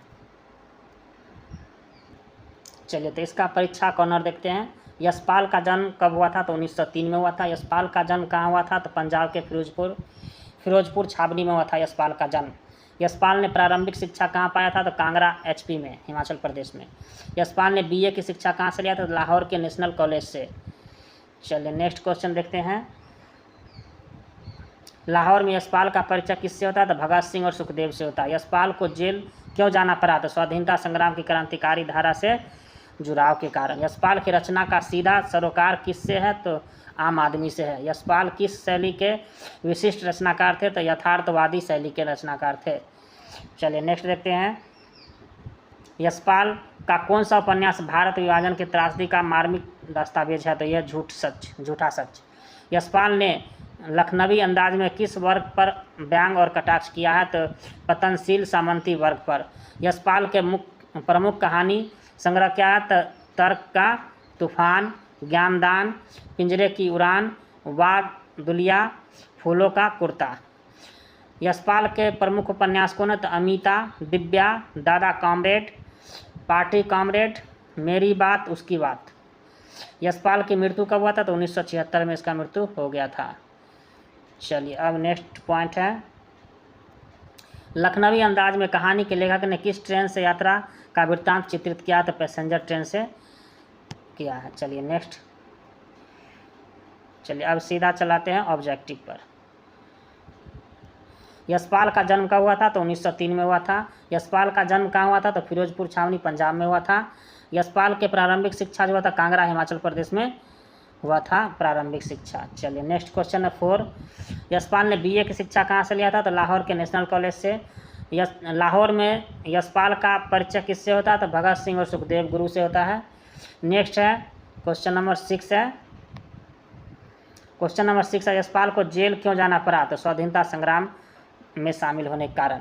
यशपाल की रचनाओं का सीधा सरोकार किससे है, तो आम आदमी से है। चलिए नेक्स्ट क्वेश्चन नंबर 8 देखते हैं, यशपाल किस शैली का विशिष्ट रचनाकार था, तो यथार्थवादी था। यशपाल का कौन सा उपन्यास भारत विभाजन की त्रासदी का मार्मिक दस्तावेज है, तो यह झूठा सच। चलिए नेक्स्ट है, यशपाल ने लखनवी अंदाज में किस वर्ग का व्यंग किया, तो सामंती वर्ग का व्यंग किया है। क्वेश्चन नंबर 11, यशपाल के प्रमुख कहानी संग्रह कौन से हैं? तो ये सभी हैं। कौन कौन से? तर्क का फूल, ज्ञान दान, पिंजरे की उड़ान, दो दुलिया, फूलों का कुर्ता। चलिए अब देखते हैं क्वेश्चन 12। क्वेश्चन 12 है, यशपाल का प्रमुख उपन्यास कौन सा है? तो ये सभी है। कौन कौन सा? मेरी बात उसकी बात, अमिता, दिव्या, दादा कॉमरेड, पार्टी कॉमरेड, ये सभी उपन्यास है यशपाल के। यशपाल की मृत्यु कब हुआ था? तो 1976 में हुआ था। किस पार्क के आसपास मेला या जलसा लग रहा था? तो ये अमीनुद्दीन पार्क में लग रहा था। अमीनुद्दीन पार्क में क्या लग रहा था? तो मेला और जलसा लग रहा था। चलिए अगला क्वेश्चन, शुक्ला जी के कितने बच्चे थे? तो 2 बच्चे थे। शुक्ला जी के बच्चे का नाम क्या था? तो लल्लू और सविता। नेक्स्ट क्वेश्चन 17 है, आतिशबाजी का मुकाबला किस स्थान पर हो रहा था? तो जालौन और फतेहपुर में। Option D right. चलिए क्वेश्चन है 18, कुछ होगा ही लोगों के जेब के पैसे खींचने के लिए कुछ बहाना चाहिए, यह किसका? तो शुक्ला जी का है। नेक्स्ट है, शुक्ला जी बैठे थे कहाँ पर? कुर्सी पर। नेक्स्ट है कि ज्वाला का संबंध किस जाति से था? तो अहीर जाति से था। नेक्स्ट क्वेश्चन है 21 नंबर, ज्वाला जो जाति का अहीर था उसके कितने बच्चे थे? तो 2 बच्चे थे। रुपये का कितना शेर मिलता था? तो 12-14 शेर मिलता था। निम्नलिखित में से किसने कहा कि देखिए ना, इन लोगों के बच्चे इतने कम उम्र में भी कैसे पक्के होते हैं? तो शुक्ला जी। चलिए नेक्स्ट क्वेश्चन, ये तो खत्म हो गया, चैप्टर भी खत्म हो गया। चलिए अब नेक्स्ट कहानी है मिसपाल, और ये लास्ट कहानी है, और टोटल 8 कहानी है। तो ये कहानी का ये 8वां कहानी है, जिसके लेखक कौन है? तो राकेश मोहन राकेश। मिसपाल के लेखक कौन है? मोहन राकेश। तो इसका 1 लाइनर देखते हैं। चलिए 1 लाइनर में देखते हैं, परीक्षा कॉर्नर। मिसपाल कहानी की नायिका क्या है? तो वह एक अविवाहित महिला है। कहानी का मुख्य पात्र किसका? तो मिसपाल, पिंकी और रंजीत का है। ये जो है कहानी, इसमें कहानी में परिवार के महत्व को समझाया गया है। मिसपाल कहानी में मानवीय मूल्यों के टूटने का पीड़ा भी दिखाया गया है। मिसपाल कहाँ रहती है? तो कुल्लू घाटी में रहता है, हिमाचल प्रदेश। नेक्स्ट, बस रायसेन के डाकखाने के पास पहुंचकर मिसपाल किससे बात करते? तो पोस्ट मास्टर से।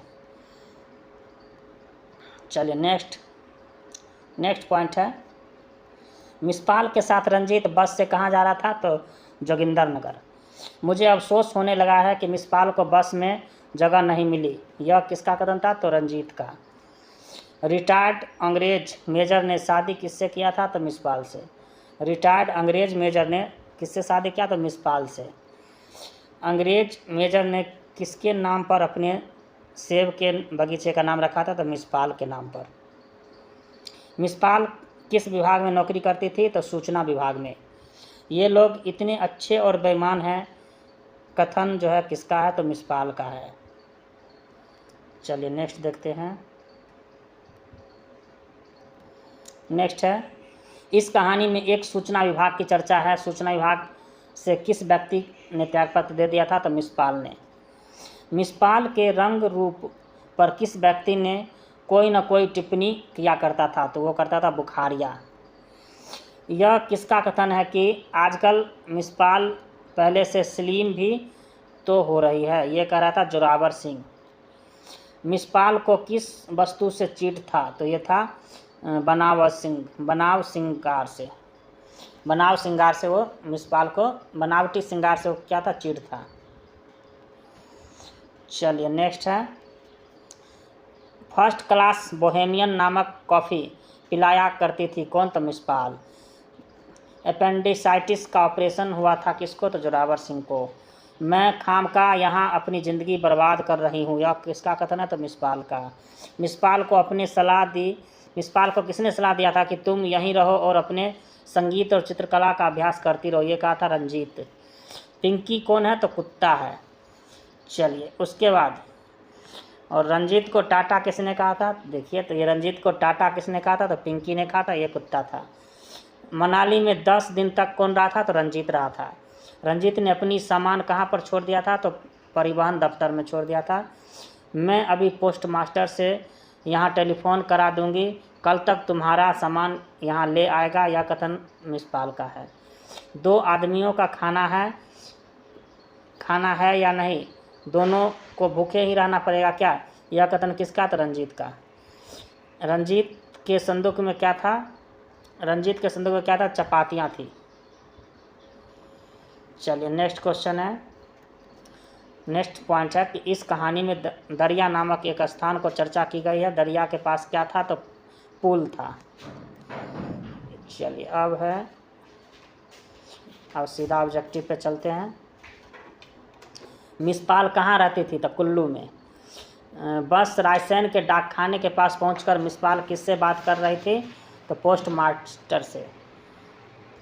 चलिए नेक्स्ट क्वेश्चन है, मिसपाल के साथ रंजीत बस से कहाँ जा रहा था? तो जोगिंदरनगर। मुझे अफसोस होने लगा है कि मिसपाल को बस में जगह नहीं मिला। यह कथन किसका था? तो रंजीत का। रिटायर्ड अंग्रेज मेजर से शादी किसने किया था? तो मिसपाल ने किया था।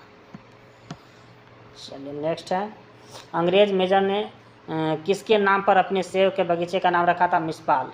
तो मिसपाल के नाम पर रखा था सेव के बगीचे का नाम। मिसपाल किस विभाग में नौकरी करती थी? तो ये सूचना विभाग में। चलिए नेक्स्ट क्वेश्चन है, ये लोग इतने अच्छे और बेईमान हैं, यह किसका कथन है? तो मिसपाल का।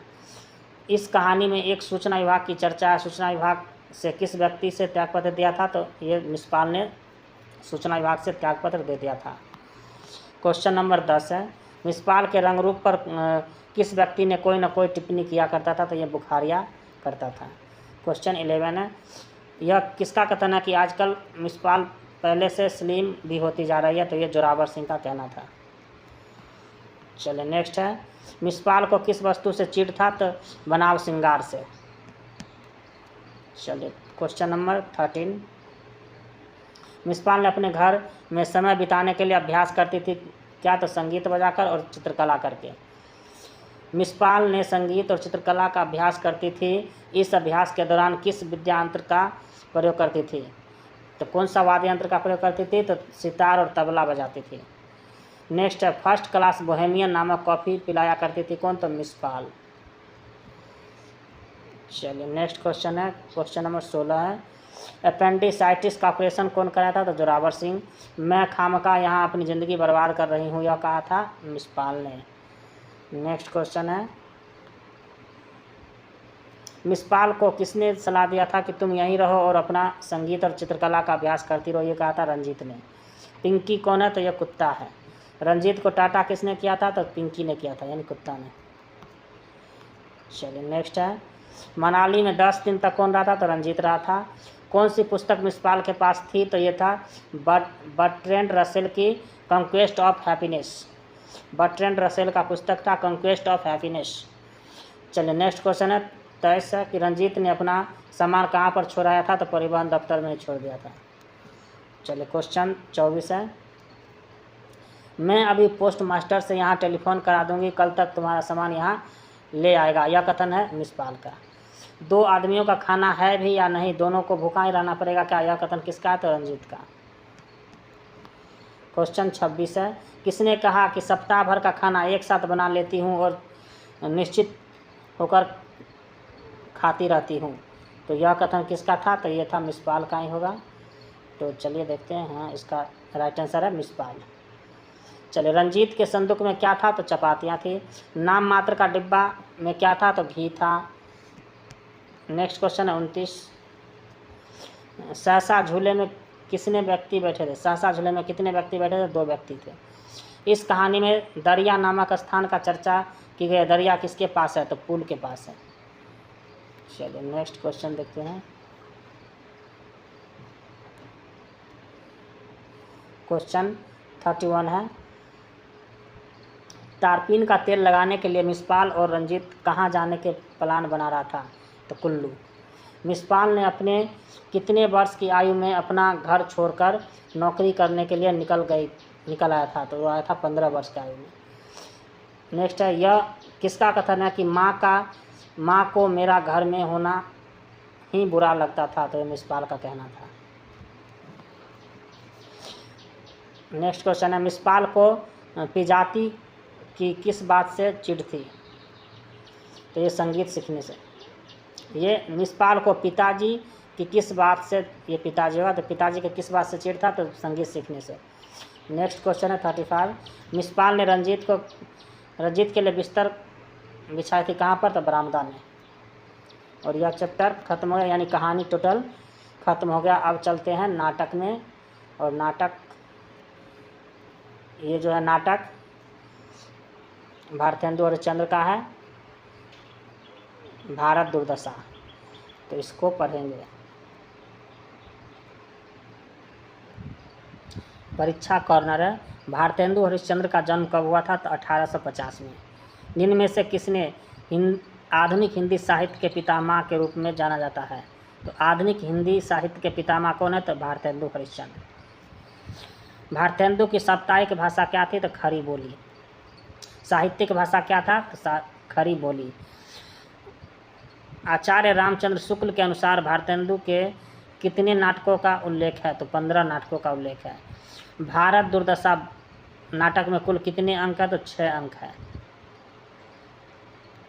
चलिए नेक्स्ट है, भारत दुर्दशा नाटक में पात्रों की संख्या कितना? तो 19 है। इनमें से कौन सा मूर्त पात्र है? तो एडिटर जो है मूर्त पात्र है। भारत दुर्दशा में डिसलॉयल्टी पात्र का अर्थ क्या है? तो देशद्रोह। भारतेंदु ने गौरवशाली अतीत के बावजूद दीनहीन मृतप्राय वर्तमान का मूल कारण किसे माना है? तो आपसी कलह को। नेक्स्ट है नाटक भारत दुर्दशा के किस अंक में भारतेंदु ने अंग्रेजों द्वारा भारत से धन लूटकर ले जाने की चिंता जताई है? तो पहला पाठ में, पहले भाग में। भारतेंदु का प्रथम नाटक का माना जाता है, प्रथम नाटक क्या माना जाता है? तो विद्या सुंदर। चंद्रावली को भारतेंदु की आत्मा का प्रतिरूप किसने कहा था? तो रामविलास शर्मा ने।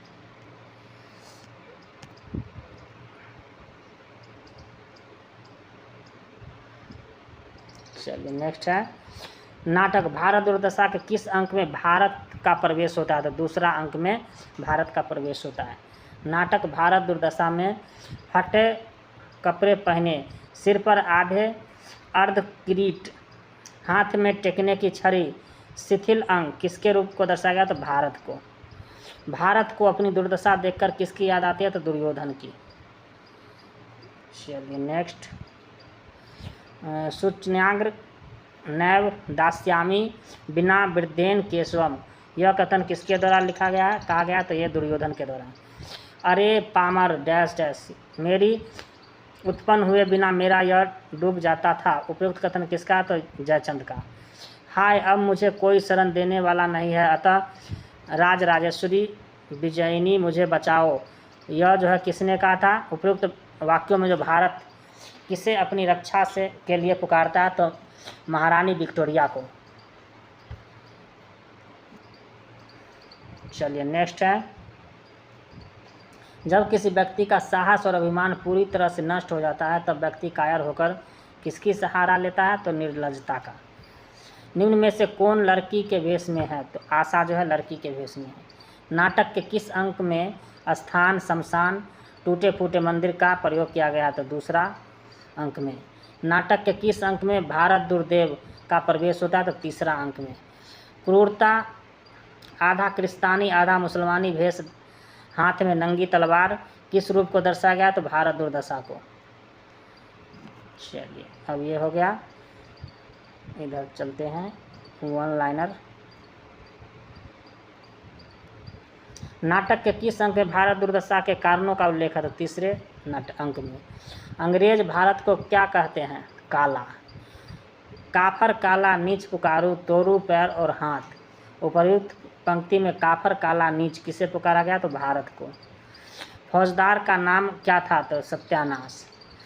भारतेंदु सत्यानाश फौजदार के संवादों के माध्यम से क्या बताना चाहता है? तो देश का सत्यानाश का कारण।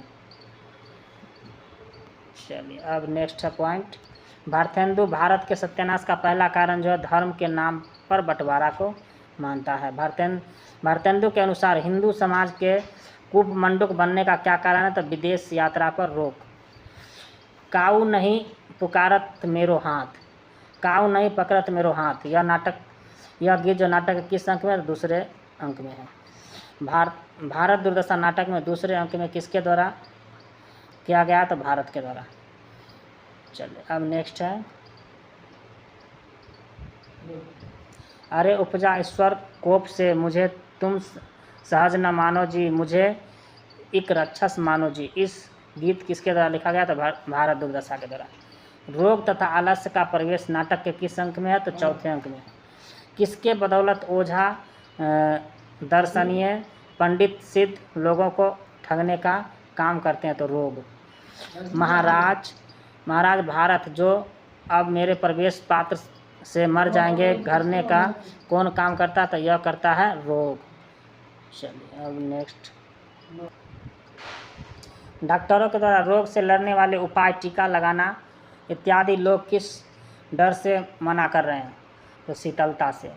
डॉक्टरों के द्वारा रोग से लड़ने वाले उपाय टीका लगाना इत्यादि लोग किस डर से मना कर रहे हैं तो शीतलता से।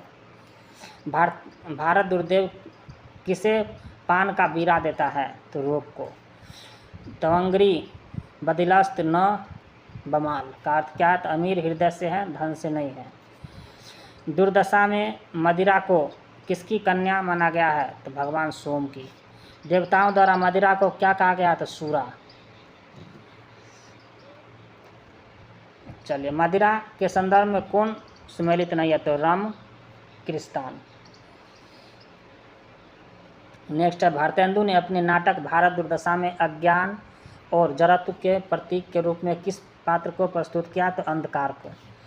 भारतेंदु ने चोर उलूक और लंपटों का एकमात्र जीवन किसे कहा तो अंधकार को। पर्वतों की गुहा शौकितों के नेत्र मूर्खों के मस्तिष्क में किसका निवास रहता तो अंधकार का निवास रहता है। आध्यात्मिक और अधिभौतिक किसके रूप हैं दो रूप हैं तो यह अंधकार का। नाटक के कौन से अंक में एक साथ सदस्यीय कमेटी का बैठक होती है तो पाँचवें अंक में। 7 सदस्यीय की कमेटी में कौन शामिल नहीं होता तो भारत शामिल नहीं होता है। चलिए नेक्स्ट है, सभा के सदस्यों को डिसलॉयलिटी के द्वारा किस रोग एक्ट के तहत पकड़ा जाता है तो इंग्लिश पॉलिसी एक्ट के तहत। भारत भाग्य पात्र का प्रवेश नाटक के किस अंक में होता है तो 6ठा अंक में होता है। जागो जागो रे भारत भाई नामक गीत कौन गाता है तो भारत भाग्य। भारतेंदु के अनुसार विद्या का सूर्य का किस दिशा में उदय होता है तो पश्चिम में होता है। अथक प्रयत्न के कारण भी जब भारत नहीं उठता है तो भारत भाग्य क्या करता है तो आत्महत्या कर लेता है। भारतेंदु की कृत भारत दुर्दशा किस साहित्यिक रूप का हिस्सा है तो नाटक है ये। भारतेंदु की मृत्यु किस वर्ष हुआ था तो 1885 में हुआ था। किस भारतीय साहित्यकार को हिंदी साहित्य में आधुनिकता के अग्रदूत कहा जाता तो भारतेंदु हरिश्चंद्र को। भारतेंदु के पिता का नाम क्या था तो गोपाल चंद्र था। हिंदी साहित्य व हिंदी रंगमंच के पितामह किसे कहा जाता तो भारतेंदु हरिश्चंद्र को। चलिए नेक्स्ट, इनमें से कौन सा रचना भारतेंदु द्वारा रचित नहीं है तो राग दरबारी जो है श्रीलाल शुक्ल का है, ये भारतेंदु हरिश्चंद्र का नहीं है। चलिए अब देखते हैं,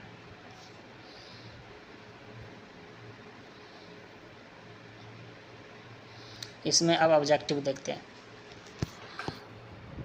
चलिए भारतेंदु हरिश्चंद्र का जन्म हुआ था 1850 में। आधुनिक हिंदी साहित्य के पितामह किसको जाना जाता है तो भारतेंदु हरिश्चंद्र को।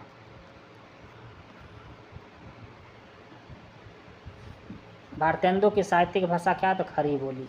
भारतेंदु का युग क्या था तो 1869 से 1900 तक। आचार्य रामचंद्र शुक्ल के अनुसार भारतेंदु के कितने नाटक थे तो 15 नाटक थे। भारत दुर्दशा नाटक कुल कितने अंक है तो 6 अंक हैं।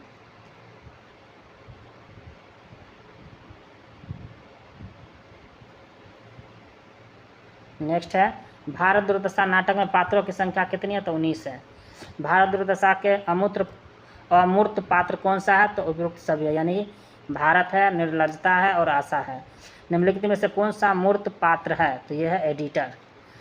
भारत दुर्दशा नाटक के मूर्त जो पात्र है ये कौन है तो यह उपयुक्त सभी है। कौन कौन से हैं तो आलस्य है, मदिरा है और अंधकार है।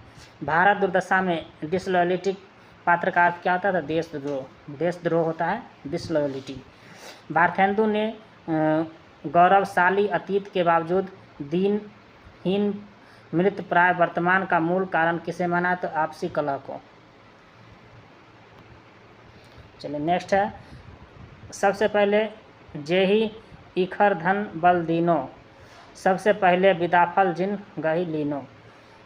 यह भारत दुर्दशा नाटक के किस अंक में लिया गया है? तो पहला अंक में।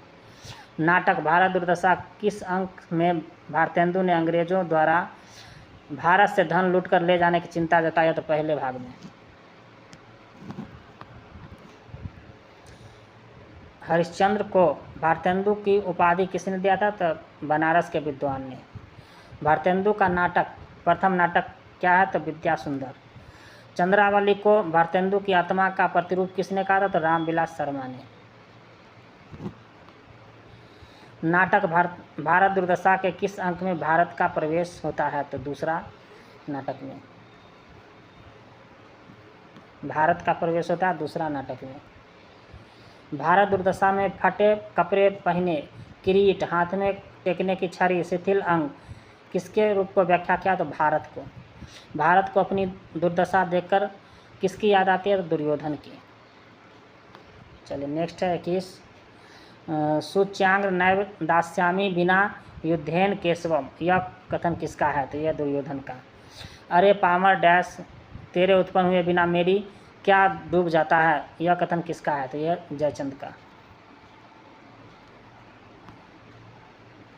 हाय अब मुझे कोई शरण देने वाला नहीं है, माता राजराजेश्वरी विजयिनी मुझे बचाओ। उपयुक्त कथनों में भारत किसे अपनी रक्षा के लिए पुकारता है? तो महारानी विक्टोरिया को। जब किसी व्यक्ति का साहस और स्वाभिमान पूरी तरह से नष्ट हो जाता है तो व्यक्ति कायर होकर किसकी सहायता करता है, सहारा लेता है? तो निर्लजता का। जब अपनी व्यथा में डूबकर भारत मूर्छा खाकर गिरता है तो उसके प्राण बचाने के लिए कौन आता है? तो निर्लजता और आशा दोनों आता है। निम्नलिखित में से कौन लड़की का भेष में है? तो आशा जो है लड़की के भेष में है। नाटक के किस अंक में स्थान, शमशान, टूटे फूटे मंदिर का प्रयोग किया गया? तो ये दूसरे अंक में। नाटक के किस अंक में भारत दुर्देव का प्रवेश होता है? तो तीसरे अंक में भारत दुर्देव का एंट्री होता है। चलिए नेक्स्ट है, भारतेंदु ने अपने नाटक में किसे भारत दुर्देव के रूप में चित्रित किया है? तो ये है ए और बी, यानी अंग्रेज शासक को और मुस्लिम शासक को, दोनों को भारत दुर्देव के रूप में एंट्री किया है, ये अंग्रेज और मुस्लिम। नेक्स्ट है, क्रूर आधा किर्गिस्तानी और आधा मुसलमानी भेष, हाथ में नंगी तलवार किस रूप को प्रकट किया? तो भारत दुर्देव को। चलिए नेक्स्ट है, नाटक के किस अंक में भारत के दुर्दशा के कारणों का उल्लेख है? तो यह तीसरा में। मुसलमान भारत को क्या कहते हैं? तो काफिर कहते हैं। अंग्रेज भारत को क्या कहते हैं? तो काला कहते हैं। चलिए नेक्स्ट है, काफर काला नीच पुकारूं, तोड़ू पैर और हाथ, उपर्युक्त पंक्ति में काफर काला नीच किसे पुकारा है? तो भारत को। फौजदार का नाम क्या था? तो यह था सत्यानाश। भारतेंदु सत्यानाश फौजदार के संवादों के माध्यम से क्या बताना चाहते हैं? तो देश का सत्यानाश का कारण। चलिए नेक्स्ट है, भारतेंदु भारत के सत्यानाश का पहला कारण किसे बता? धर्म के नाम पर बंटवारा। भारतेंदु के अनुसार हिंदू समाज के कूपमंडूक बनने का क्या कारण है? तो विदेशी यात्रा पर रोक। चलिए 39, निम्न में से कौन सा भारत दुर्देव की सेना में शामिल था? तो ये सभी था। फूट, डा और लोभ, भय, उपेक्षा और स्वार्थपरत, पक्षताप, हठ और शोक, ये सभी था भारत दुर्देव में। भारतेंदु ने व्यापार के खत्म होने का मुख्य कारण क्या बताया?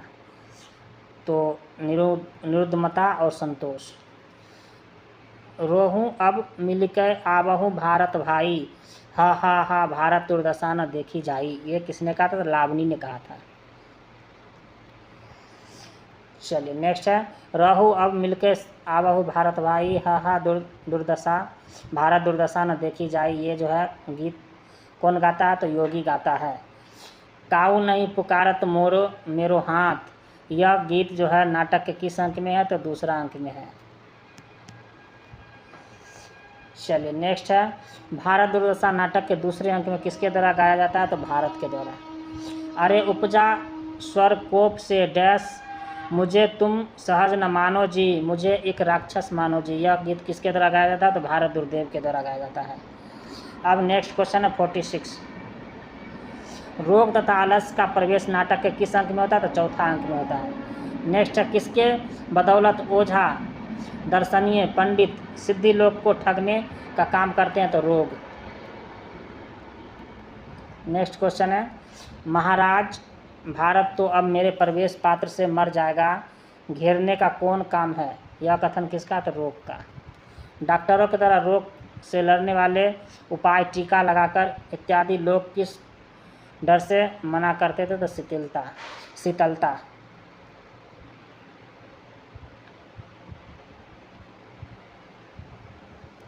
भारत दुर्देव किसे पान का बीड़ा देता है? तो रोग को।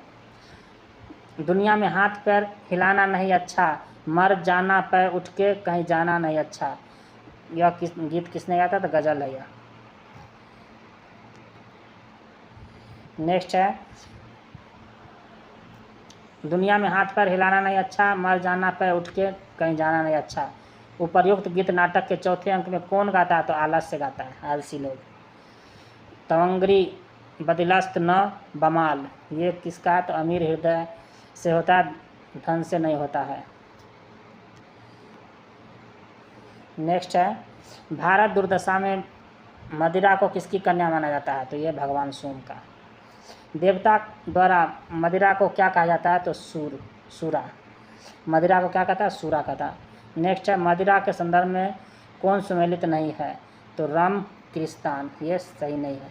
नहीं तो सोमपान हिंदू का, वीरा यमन बौद्ध का, और शराबे तहुरा मुसलमान का। चलिए नेक्स्ट है क्वेश्चन 57, मदवा पीले पागल जीवन वित्यो जात, बिनु मद जगत सार कछु नहीं मान हमारी बात। ऐसी सिद्धि छोड़िए मन मूर्ख काहे बैठ होकर खात। उपयुक्त गीत किसके नुकसान को बता रहा है? तो मदिरा को। चलिए नेक्स्ट है 58 है क्वेश्चन, जय जय कलयुग राज की, जय जय महामोह महाराज की, अटल छात्र डैश काज की, कला अविद्या डैश साज की। उपयुक्त गीत किसके द्वारा गाया जाता है? तो अंधकार के द्वारा गाया जाता है। चलिए नेक्स्ट है, भारतेंदु ने अपने नाटक भारत दुर्दशा में अज्ञान और जड़ता के प्रतीक के रूप में किस पात्र को प्रस्तुत किया? तो अंधकार को। भारतेंदु ने चोर, उल्लूक और लंपटों का एकमात्र जीवन किसे कहा? तो अंधकार को। चलिए नेक्स्ट है, पर्वतों की गुहा, शौकितों के नेत्र, मूर्खों के मस्तिष्क में किसका निवास होता है? अंधकार का निवास होता है। आध्यात्मिक और अधिभौतिक किसके दो स्वरूप हैं? तो यह अंधकार का। नाटक में कौन से अंधकार में एक 7 सदस्यीय कमेटी का बैठक होता है? तो 5वें अंक में।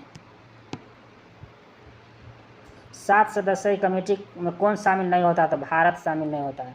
सभा किसके कारण भंग हो जाता है? तो अंधकार के कारण सभा भंग हो जाता है, यानी लाइट चला जाता है और सभा भंग हो जाता है। सभा के सदस्यों को डिसलॉयल्टी के द्वारा किस एक्ट के तहत पकड़ा गया था? तो इंग्लिश पॉलिसी एक्ट के तहत। चलिए नेक्स्ट है, भारत भाग्य पात्र का प्रवेश नाटक के किस अंक में होता है? तो 6ठा अंक में होता है। जागो जागो रे भारत भाई नामक गीत कौन गाता है? तो भारत भाग्य गाता है। भारतेंदु के अनुसार विद्या का सूर्य का किस दिशा से होता है? तो पश्चिम दिशा से निकलता है। चलिए अब देखते हैं 70 क्वेश्चन। अथक प्रयत्न के बाद भी जब भारत नहीं उठता है तो भारत भाग्य क्या कहता है? तो आत्महत्या कर लेता है। भारतेंदु कृत भारत दुर्दशा किस साहित्यिक रूप को का हिस्सा है? तो यह नाटक साहित्य का हिस्सा है। भारतेंदु का मृत्यु किस वर्ष हुआ था? तो 1885 में, जब कांग्रेस का गठन हुआ था। नेक्स्ट है, किस भारतीय साहित्यकार को हिंदी साहित्य में आधुनिकता का अग्रदूत माना जाता है? तो उसे भारतेंदु हरिश्चंद्र को माना जाता है। भारतेंदु के पिता का नाम था गोपाल चंद्र। नेक्स्ट है, हिंदी साहित्य का व हिंदी रंगमंच के पितामह किसे कहा जाता है? तो भारतेंदु हरिश्चंद्र को। नेक्स्ट है, निम्नलिखित में से कौन सी रचना भारतेंदु द्वारा रचित नहीं है? तो राग दरबारी जो राम, ये जो है ये नहीं है। उसके बाद अंधेरी नगरी है, अंधेर नगरी, चौपट राजा, ये सब भारतेंदु हरिश्चंद्र का है। भारत दुर्दशा भी है। और नील देवी जो है ये है भारतेंदु हरिश्चंद्र का। और राग दरबारी किसका? श्रीलाल शुक्ल का, श्रीलाल शुक्ला का। चलिए तो अब देखते हैं नेक्स्ट ध्रुव स्वामिनी, इसके बारे में। ध्रुव स्वामिनी का लेखक कौन है? जयशंकर प्रसाद। तो इसका भी वन लाइनर केवल देख लेते हैं। और इसके बारे में देखिए, ये चंद्रगुप्त है, ये जो है चंद्रगुप्त, रामगुप्त, शिखर स्वामी, मिहिर देव, मंदाकिनी, पुरोहित, ये सभी इसमें नायक सब है। चलिए तो इसमें देखते हैं, वन लाइनर देख लेते हैं। चलिए ध्रुव स्वामिनी नाटक के परीक्षा कॉर्नर से देखते हैं। तो ध्रुव स्वामिनी नाटक रचनाकार कौन है? तो जयशंकर प्रसाद है। ध्रुव स्वामिनी नाटक प्रकाशन पहली बार कब हुआ था? 1933 में। ध्रुव स्वामिनी का पहली बार प्रकाशन किसने किया था? तो भारती भंडार काशी में हुआ था। ध्रुव स्वामिनी में कुल कितने अंक है? तो 3 अंक है। ध्रुव स्वामिनी नाटक में किस राजवंश की चर्चा है? तो गुप्त वंश की चर्चा है। चलिए नेक्स्ट देखते हैं। सम्राट समुद्रगुप्त के कितने पुत्र थे? तो 2 पुत्र थे। समुद्रगुप्त के 2 पुत्र थे, रामगुप्त और चंद्रगुप्त। समुद्रगुप्त के बड़े पुत्र था रामगुप्त, और छोटे पुत्र का नाम समुद्रगुप्त दूसरा पुत्र था। सम्राट समुद्रगुप्त ने किसे उत्तराधिकारी चुना था? तो चंद्रगुप्त द्वितीय को, दूसरा था पुत्र उसका। और ध्रुव स्वामिनी नाटक में 2 पुरुष पात्रों का नाम है, ये कौन कौन सा? तो रामगुप्त और समुद्रगुप्त। ध्रुव स्वामिनी नाटक के 2 महिला पात्र का नाम क्या? तो ध्रुव स्वामिनी और कोमा। तो अब देखते हैं इसमें कोमा के चरित्र की 2 विशेषता क्या है? तो निस्वार्थ प्रेमिका है, कोमलता और दया की मूर्ति है। मंदाकिनी के चरित्र की 2 क्या है? तो कर्तव्यनिष्ठ है, धार्मिक रूढ़ियों के विचार विरुद्ध है। और ये है ध्रुव स्वामिनी नाटक के खेल पात्रों के नाम कौन कौन से? तो रामगुप्त, शिखर स्वामी और सकराज। रामगुप्त के चरित्र को 2 विशेषता क्या है?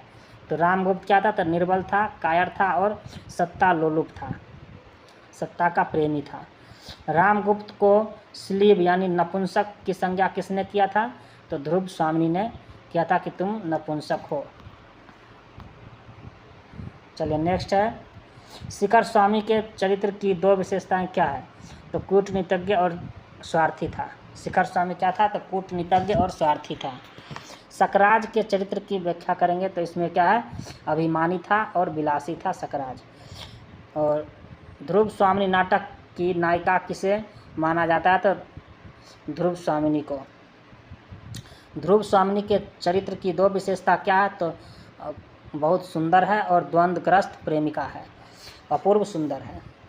ध्रुव स्वामिनी नाटक की कौन सी महिला पात्र आत्महत्या करना चाहती है? तो यही ध्रुव स्वामिनी, क्योंकि इसको रामगुप्त से विवाह हो गया था। चलिए अब नेक्स्ट है, ध्रुव स्वामिनी की आत्महत्या करने से कौन रोकता है? तो चंद्रगुप्त। ध्रुव स्वामिनी नाटक का नायक किसे माना जाता है? तो चंद्रगुप्त को। चंद्रगुप्त के चरित्र की 2 विशेषता क्या है? तो वीर था, साहसी था, पराक्रमी था और सच्चा प्रेमी था। प्रस्तुत नाटक में रामगुप्त की पत्नी का क्या नाम है? तो ध्रुव स्वामिनी। ध्रुव स्वामिनी का पुनर्विवाह किससे हो गया? तो चंद्रगुप्त से हो गया। चंद्रगुप्त किससे प्रेम करता था? तो ध्रुव स्वामिनी से करता था। चलिए नेक्स्ट है, रामगुप्त से शादी होने के बाद ध्रुव स्वामिनी किससे मन ही मन प्रेम करती थी? तो चंद्रगुप्त से। ध्रुव स्वामिनी नाटक के अनुसार चंद्रगुप्त की वाग्दत्ता मंगेतर जो था कौन थी? तो ध्रुव स्वामिनी। ध्रुव स्वामिनी नाटक के अनुसार चंद्रगुप्त का जो मंगेतर था वो ध्रुव स्वामिनी थी। सकराज की पत्नी प्रेयसी यानी प्रेमिका का नाम क्या था? तो कोमा था। यानी कोमा कौन था? तो सकराज की पत्नी थी। संधि प्रस्ताव में सकराज ने क्या शर्त रखा था? सकराज ने संधि प्रस्ताव में ध्रुव स्वामिनी को उसे सौंपने की शर्त रखा था। रामगुप्त का अमात्य कौन था? तो शिखर स्वामी था। रामगुप्त का अमात्य कौन था? तो शिखर स्वामी था। कोमा कौन था? तो सकराज की पत्नी था।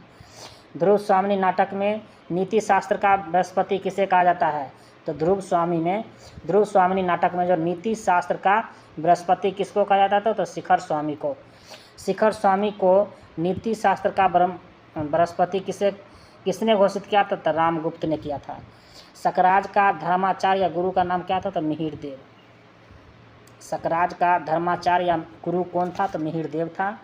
कोमा का पिता कौन था? तो मिहिर देव था, क्योंकि मिहिर देव की पत्नी से ही सकराज ने शादी कर लिया था। चलिए नेक्स्ट है, ध्रुव स्वामिनी की रक्षा के लिए किसने सकराज के शिविर में जाने का निर्णय लिया था? तो चंद्रगुप्त। चंद्रगुप्त इसका राइट आंसर होगा। चंद्रगुप्त सकराज के शिविर में किस वेश में गया था? ध्रुव स्वामिनी के वेश में गया था। प्रस्तुत नाटक में महादेवी शब्द किसके लिए प्रयुक्त किया गया था? ध्रुव स्वामिनी के रूप में। खिंगिल कौन था? सकराज के दूत जो सकराज का संधि प्रस्ताव लेकर गुप्त शिविर में आया था, वो था खिंगिल। सकराज का वध किसने किया था? तो चंद्रगुप्त ने किया था, नारी वेश में जाकर। चलिए नेक्स्ट है, नाटक के अंत में चंद्रगुप्त को मारने की कोशिश कौन करता? तो रामगुप्त। रामगुप्त का वध किसने किया? तो एक सामंत ने कर दिया था। रामगुप्त का वध किसने किया? तो एक सामंत ने किया। ध्रुव स्वामिनी नाटक में कुल कितने गीत हैं? तो 3 गीत हैं। नाटक के पहले अंक में किसने गीत गाया था? तो मंदाकिनी ने गाया था। नाटक के दूसरे अंक में किसने गीत गाया था? तो कोमा ने गाया था। चलिए तो अब वस्तुनिष्ठ प्रश्न देखते हैं। पहला क्वेश्चन है, सच है वीरता जब भागती है जब उसके पैरों से राजनीतिक छलंद की धूल उड़ती है, किसने कहा था? तो मंदाकिनी ने कहा था। चंद्रगुप्त और ध्रुव स्वामिनी के विद्रोह के कारण किसे सफलता नहीं मिला था? तो रामगुप्त को। चलिए नेक्स्ट है, ध्रुव स्वामिनी में यह कथन किसका है कि पुरुषों ने स्त्रियों को पशु संपत्ति समझकर इन पर अत्याचार करने का जो अभ्यास बना लिया है वह मेरे साथ नहीं चल सकता, ये कहा था ध्रुव स्वामिनी। सकराज रामगुप्त के संधि के रूप में क्या उपहार मांगता है? तो ध्रुव स्वामिनी को। ध्रुव स्वामिनी का खड्ग धारिणी किसकी गुप्तचर है? तो यह रामगुप्त का। चलिए क्वेश्चन 6 है, सकराज की संधि कौन स्वीकार करता है? तो रामगुप्त स्वीकार कर लेता है। यौवन तेरी चंचल छाया, इनमें बैठ घूंट भर पी लूं जो रस तू हो लाया। ध्रुव स्वामिनी में यह गीत किसने गाया? तो कोमा ने गाया है। प्रस्तुत पंक्ति में, चलिए ये जो है क्वेश्चन 8 है कि प्रस्तुत पंक्ति में कौन सा शब्द नाटक में घनिष्ठ संबंध रखता है? तो रंगमंच। ध्रुव स्वामिनी किसकी पुत्री है? तो लिच्छवी राजा की। ध्रुव स्वामिनी नाटक के प्रथम अंक में कुल कितने गीत हैं? तो 2 गीत हैं। प्रथम अंक में कुल कितने गीत हैं? तो 2 गीत हैं और टोटल 3 गीत हैं। प्रथम अंक के दोनों गीत किसके द्वारा गाया गया? तो मंदाकिनी के द्वारा गाया गया। कुग्रह को देखकर कौन भयाक्रांत हो जाता है, भयभीत होता है? तो सकराज। चलिए अब देखते हैं क्वेश्चन नंबर 13। सकराज का पुरोहित कौन था? तो मिहिर सेन। और किस आचार्य ने ध्रुव स्वामिनी नाटक को प्रसाद का एक नवीन प्रयोग माना है? तो ये माना आचार्य नंदुलारे वाजपेयी ने। ध्रुव स्वामिनी निम्न में से किस कोटि का नाटक है? तो ध्रुव स्वामिनी किस कोटि का नाटक है? तो यह यथार्थवादी। क्वेश्चन 16, मैं तो धैर्य से दीप्ति तुम्हारी महत्वमयी पुरुष मूर्ति की पुजारिन थी, यह कथन किसका? तो कोमा का। रामगुप्त किस तरह का शासक था? तो यह था अयोग्य शासक। नेक्स्ट है, वीरता जब भागती है तब उसके पैरों से राजनीतिक छलंद की धूल उड़ती है, यह कथन किसका था? तो मंदाकिनी का। चलिए नेक्स्ट है, प्रसाद की ध्रुव स्वामिनी नाटक में कौन सा रस प्रधान है? तो यह वीर रस।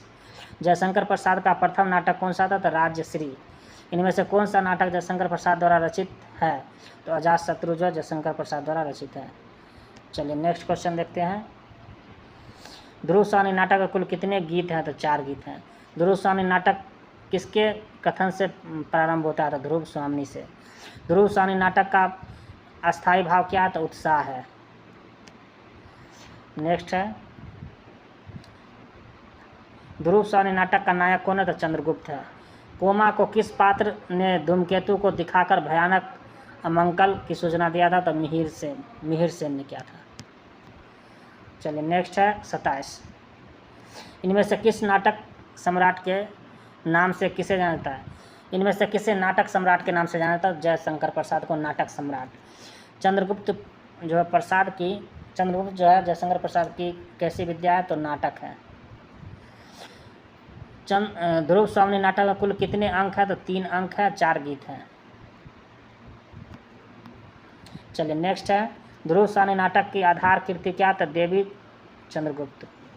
निम्नलिखित में से ध्रुव स्वामी किसकी बागदत्ता है? तो ये है चंद्रगुप्त का क्या है? तो बागदत्ता है, यानी मंगेतर है। ध्रुव स्वामी नाटक की रचना किस वर्ष किया गया था? तो 1933 में किया गया था। चलिए नेक्स्ट है ध्रुव स्वामी नाटक का पात्र शिखर स्वामी कौन था? तो मंत्री था। ध्रुव स्वामी नाटक के व्यक्तित्व में कौन सी विशेषता नहीं पाई जाती है? तो ये नहीं, अनुरागमयी नहीं पाई जाती है। यौवन तेरी चंचल छाया शीर्षक नेपथ्यम गीत ध्रुव स्वामी नाटक के किस अंक में? तो 2nd में है। चलिए नेक्स्ट है कोमा किससे प्रेम करती थी? तो सकरात से प्रेम करती थी। ध्रुव स्वामी नाटक में विवाह की किस पद्धति का समर्थन किया गया? तो पुनर्विवाह की। ध्रुव स्वामी नाटक में संपूर्ण गुप्त साम्राज्य में किसके द्वारा बिखरा हुआ था? तो रामगुप्त के द्वारा। चलिए ध्रुव स्वामी नाटक में रामगुप्त के चरित्र की विशेषता क्या है? तो वह उपयुक्त सभी है। क्या है? तो मंदाकिनी, कोमा और कूटनीतिज्ञ है। ध्रुव स्वामी नाटक में रामगुप्त के चरित्र की क्या विशेषता है? चलिए नेक्स्ट है यह ध्रुव स्वामी नाटक में कौन कौन से हैं? तो ये होगा मंदाकिनी, कोमार, कूटनीतिज्ञ है। चलिए नेक्स्ट है 14 क्वेश्चन है कि यह कसक और आंसू सहजा शीर्षक पंक्ति वाला गीत ध्रुव स्वामी में किसने गाया? तो मंदाकिनी ने गाया। चलिए 41 देखते हैं। रामगुप्त का दुर्ग किसके सैनिकों ने घेर लिया था? तो सकराज के सैनिकों ने घेर लिया था। ब्राह्मण केवल धर्म से भयभीत है, अन्य किसी शक्ति को वह तुच्छ समझता है। ध्रुव स्वामी नाटक में यह कथन किसका था? तो पुरोहित का। ध्रुव स्वामी नाटक में कटार निकालकर आत्महत्या का प्रयास किसने किया था? ध्रुव स्वामिनी ने। निम्नलिखित में से कौन सा पात्र ध्रुव स्वामी नाटक में नहीं है? तो देवसेना नहीं है, ये बाहुबली में है। ध्रुव स्वामी की सखी का क्या नाम है? तो मंदाकिनी नाम है। इन्हें सींचना पड़ता है, नहीं तो इसकी करवाई और मलिनता सौंदर्य पर आवरण डाल देता है। यह किसका कथन है? तो कोमा का। चलिए नेक्स्ट है कोमा ध्रुव स्वामी के पास क्यों जाती है? तो अपने पति के सब मांगने जाती है कोमा। कोमा जो है ध्रुव स्वामी के पास क्यों जाती है? तो अपने पति का सब मांगने जाती है। ध्रुव स्वामी नाटक का पात्र शिखर स्वामी कौन था? तो कल्पित पात्र था। ध्रुव स्वामी नाटक के लेखक कौन है? तो जयशंकर प्रसाद। नेक्स्ट है जयशंकर प्रसाद का अंतिम नाटक कौन सा? ध्रुव स्वामी है, यही इसका अंतिम नाटक है। और ये चैप्टर भी नाटक खत्म होता है। अब चलते हैं अंतिम नाटक कौन देखते हैं? तो आधे अधूरे, ये तीसरा नाटक है और नाटक 3 ही पढ़ना है। और इसके लेखक कौन है? मोहन राकेश। आधे अधूरे का लेखक कौन है? मोहन राकेश। तो चलिए इसमें देखिए, इसमें कुछ देख लेते हैं इम्पोर्टेंट चीज़। देखिए इसमें जो है पहले मोहन राकेश जो है इसका लेखक है, तो इसका जीवन में देख लेते हैं कि इसका जन्म कब हुआ था? 1925 में। कहाँ हुआ था? अमृतसर, पंजाब, भारत में हुआ था। भारतीय और हिंदू है। और इसमें कौन कौन से पात्र हैं ये भी देख लेते हैं। इसमें सावित्री है, इसमें सावित्री जो है एक कामकाजी मध्यवर्गीय शहरी स्त्री, काले कपड़े वाला पुरुष 4 है। महेंद्रनाथ सावित्री का पति है। सिंघानिया जो सावित्री का बॉस है। जगमोहन है, जुनेजा है। और बिन्नी कौन है? तो सावित्री की बड़ी बेटी है। अशोक कौन है? तो सावित्री का बेटा है। किन्नी कौन है? सावित्री की छोटी बेटी है। बिन्नी और किन्नी 2 है, सावित्री की बेटी, जो बिन्नी है बड़ा और किन्नी है छोटा। मनोज कौन है? बिन्नी का पति है। मात्र संवादों में उल्लेखनीय है बस। तो चलिए इसमें देखते हैं, इसमें भी देख लेते हैं, कुछ और है इम्पोर्टेंट। काले सूट वाला आदमी कौन है? तो ओम शिवपुरी। स्त्री कौन है तो सुधा शिवपुरी, एक पुरुष है ओम शिवपुरी, बड़ी लड़की जो है अनुराधा कपूर। चलिए ये सब उतना इम्पोर्टेंट नहीं है, चलिए अब सीधा चलते हैं।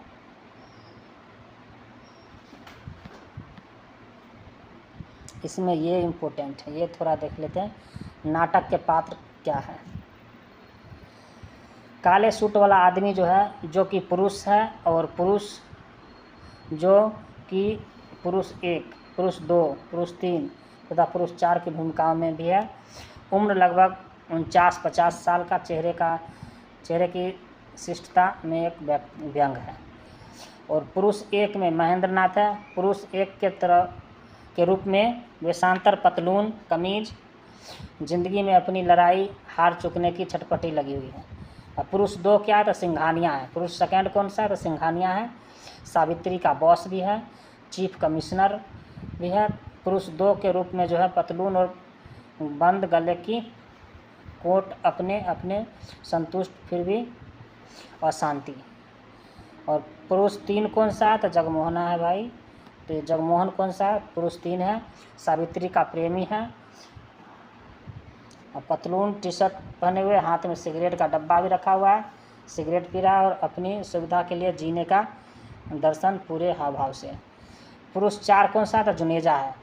पुरुष 4 के रूप में पतलून के साथ पुरानी काट का लंबा कोट, चेहरे पर बुजुर्ग होने का खास एहसास, कईयापन भी है उसमें।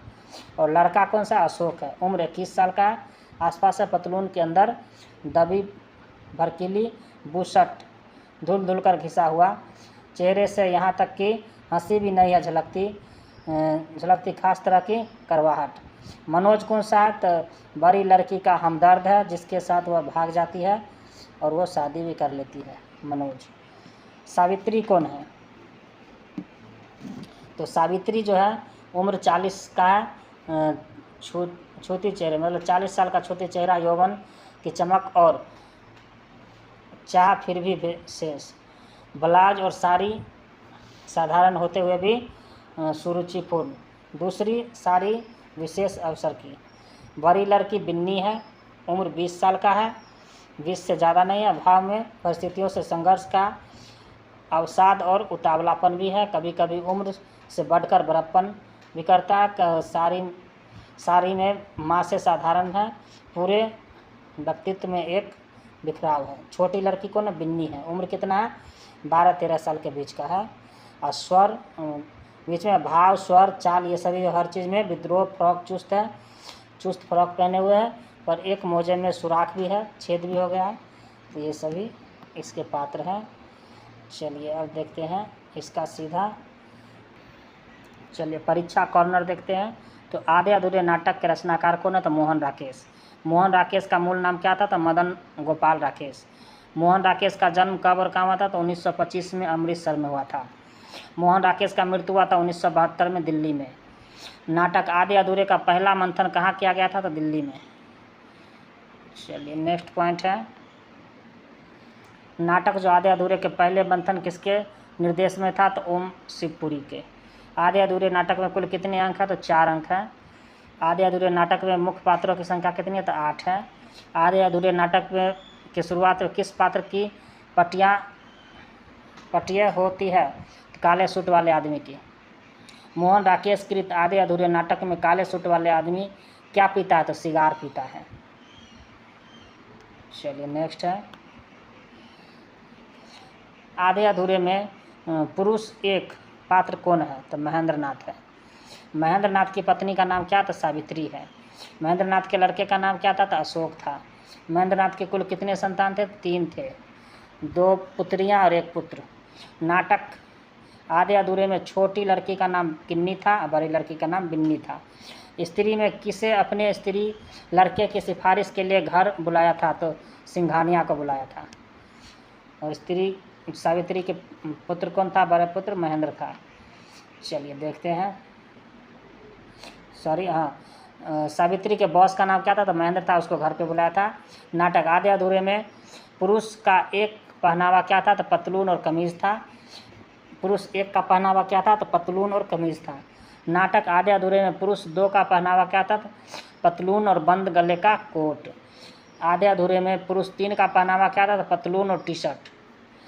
पुरुष 1 महेंद्रनाथ कुर्सी पर बैठकर क्या पढ़ता है? तो सुबह का अखबार। चलिए नेक्स्ट है, पुरुष 1 स्त्री से किसके घर जाने की बात कहता है? सिंघानिया के घर जाने की बात। आधे अधूरे प्रकाशन प्रथम कितने अंक में हुआ था? 3 अंक में हुआ था।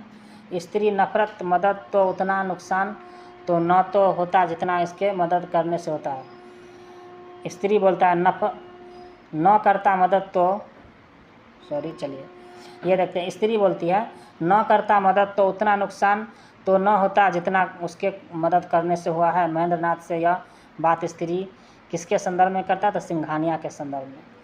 बड़ी लड़की अपनी मम्मी से कितने पैसे छुट्टे मांगते हैं? तो 50 पैसे।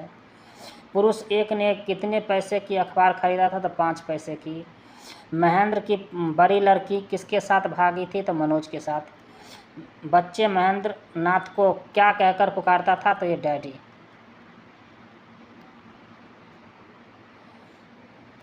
पुरुष एक किसके दिल्ली ट्रांसफ़र की बात करता है? तो जगमोहन की। आधे अधूरे को 1969 में किस तिथि को देशांतर में अभिमंत्रित किया गया था? तो 2 मार्च को। बिन्नी किसके डर से नौकरी नहीं करता था? तो पति के डर से। महेंद्र नाथ के सबसे बड़े संतान का नाम क्या था? तो अशोक था। छोटी लड़की का फाउंडर्स डे पीटी के लिए 3 नए किट बनवाने को किसने कहा था? तो मिस बनर्जी ने कहा था। छोटी लड़की की उम्र क्या थी? तो 12-13 साल की थी। महेंद्र नाथ हफ्ते के किस दिन घर से बाहर चला जाता था? तो शुक्र और शनिचर को।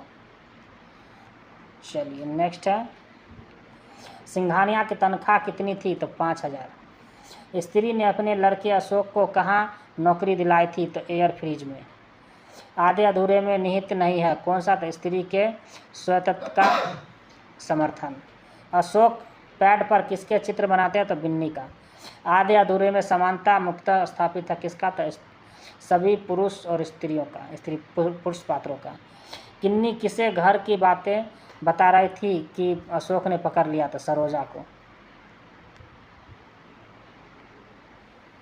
अशोक किसे सारी चीले दे देता है? तो सुरेखा को। आधे अधूरे का नाट्य स्थल क्या? तो मकान के बैठने का कमरा। जगमोहन सावित्री को क्या कहकर पुकारता है? तो कुकू। छोटी लड़की क्यों रो रही है? तो अशोक के पीटने की वजह से। जगमोहन की गाड़ी थी क्या? तो न्यू इंडिया की।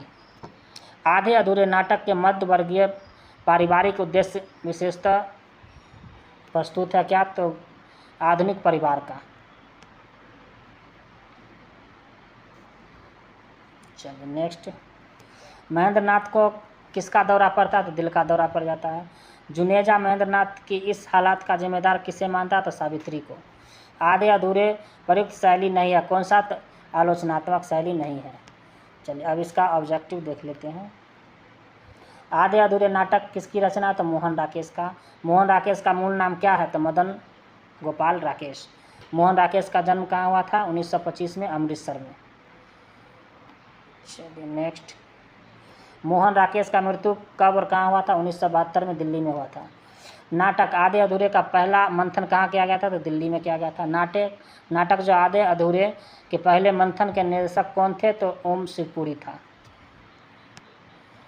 चलिए नेक्स्ट है, क्वेश्चन 7 है, आधे अधूरे नाटक में कुल कितने अंक है? तो 4 अंक है। आधे अधूरे नाटक में मुख्य पात्रों की संख्या कितनी है? तो 8 है। आधे अधूरे नाटक की शुरुआत किस पात्र के पटियम हो जाती है? तो काले सूट वाले आदमी से शुरुआत होता है। मोहन राकेश कृत आधे अधूरे नाटक में काले सूट वाला आदमी क्या पीता है? तो सिगार पीता है।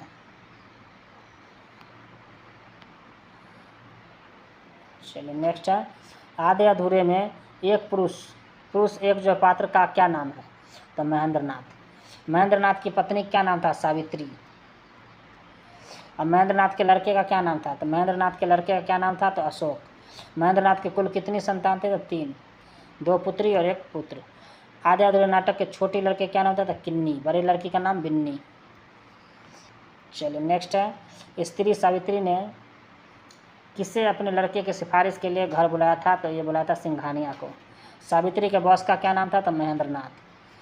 नाटक आधे अधूरे में पुरुष एक का पहनावा क्या था? पतलून और कमीज। नाटक आधे अधूरे में पुरुष दो का पहनावा क्या था? तो पतलून बंद गले का कोट। क्वेश्चन 20 है, आधे अधूरे नाटक में पुरुष तीन का पहनावा क्या था? तो पतलून और टी शर्ट। क्वेश्चन 21 है, पुरुष एक महेंद्र नाथ कुर्सी पर बैठकर क्या पढ़ता है? तो सुबह का अखबार पढ़ रहा है। पुरुष एक स्त्री से किसके घर जाने की बात करता है? तो सिंघानिया के घर जाने की बात करता है। चलिए नेक्स्ट क्वेश्चन है, आधे अधूरे नाटक का प्रकाशन प्रथम बार जो कितने अंकों में हुआ था? तो 3 अंकों में हुआ था। स्त्री बोल रहे कि न करता मदद तो उतना नुकसान तो न होता जितना कि उसके मदद करने से हुआ है। महेंद्र नाथ से यह बात स्त्री किसके संदर्भ में कहता था? सिंघानिया के संदर्भ में। नेक्स्ट है, बड़ी लड़की अपनी मम्मी से कितने पैसे छुट्टे मांगती है? तो 50 पैसे। पुरुष एक ने कितने पैसे की अखबार खरीदी थी? तो 5 पैसे की। महेंद्र नाथ की बड़ी लड़की किसके साथ भाग गई थी? तो मनोज के साथ। नेक्स्ट क्वेश्चन है, बच्चे महेंद्र नाथ को क्या कहकर पुकारते हैं? तो डैडी। पुरुष एक किसके दिल्ली ट्रांसफ़र की बात करता है? तो जगमोहन की। आधे अधूरे को 1969 में किस तिथि को देशांतर में अचंभित किया गया था? तो ये 2 मार्च को। नेक्स्ट है, बिन्नी किसके डर से नौकरी नहीं करता? तो पति के डर से। महेंद्र नाथ किसके बड़े संतान का नाम है? तो अशोक के बड़े पुत्र का नाम है महेंद्र नाथ के बड़े पुत्र का नाम है अशोक। नेक्स्ट है, छोटी लड़की का फाउंडर्स डे पार्टी के लिए 3 नए किट मंगवाने के लिए किसने कहा था? तो मिस बनर्जी ने कहा था। चलिए अब नेक्स्ट है, छोटी लड़की की उम्र क्या थी? तो 12-13 साल।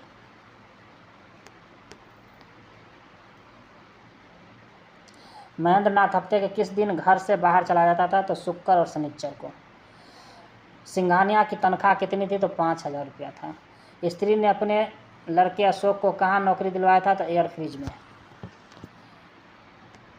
नेक्स्ट देखते हैं, आधे अधूरे में निहित नहीं है, क्या नहीं है? तो स्त्री के स्वायत्तता का समर्थन। अशोक पैड पर किसका चित्र बना रहा था? बिन्नी का। नेक्स्ट है, आधे अधूरे में समानता प्रमुखता स्थापित करता है सभी पुरुष पात्रों से। किन्नी किसे घर की बातें बता रही थी कि अशोक ने पकड़ लिया? तो सरोजा को। नेक्स्ट है, अशोक किसे सारी चीलें दे देता है? तो सुरेखा को। आधे अधूरे का नाट्य स्थल क्या है? तो मकान की बैठक कमरा। जगमोहन सावित्री को क्या कहकर पुकारता है? तो कुकू। चलिए अब नेक्स्ट, छोटी लड़की क्यों रो रही है? तो अशोक के पीटने की वजह से। जगमोहन की गाड़ी थी न्यू इंडिया की। नेक्स्ट है, आधे अधूरे नाटक के मध्य वर्गीय परिवार उद्देश्य विशेषता प्रस्तुत करता क्या? था आधुनिक परिवार की। महेंद्र नाथ को किसका दौरा पड़ गया था? दिल का दौरा पड़ गया था। जुनेजा महेंद्र नाथ की इस हालात का जिम्मेदार किसे मानता है? तो सावित्री को। नेक्स्ट है, आधे अधूरे के प्रमुख शैली क्या है? तो आलोचनात्मक है। इस तरह से नाटक भी खत्म हो गया। तो अब जो है नेक्स्ट वीडियो में उपन्यास बनाएंगे दोस्तों। तो ये वीडियो कैसा लगा? लाइक, शेयर और सब्सक्राइब ज़रूर करें। Thank you for watching this video.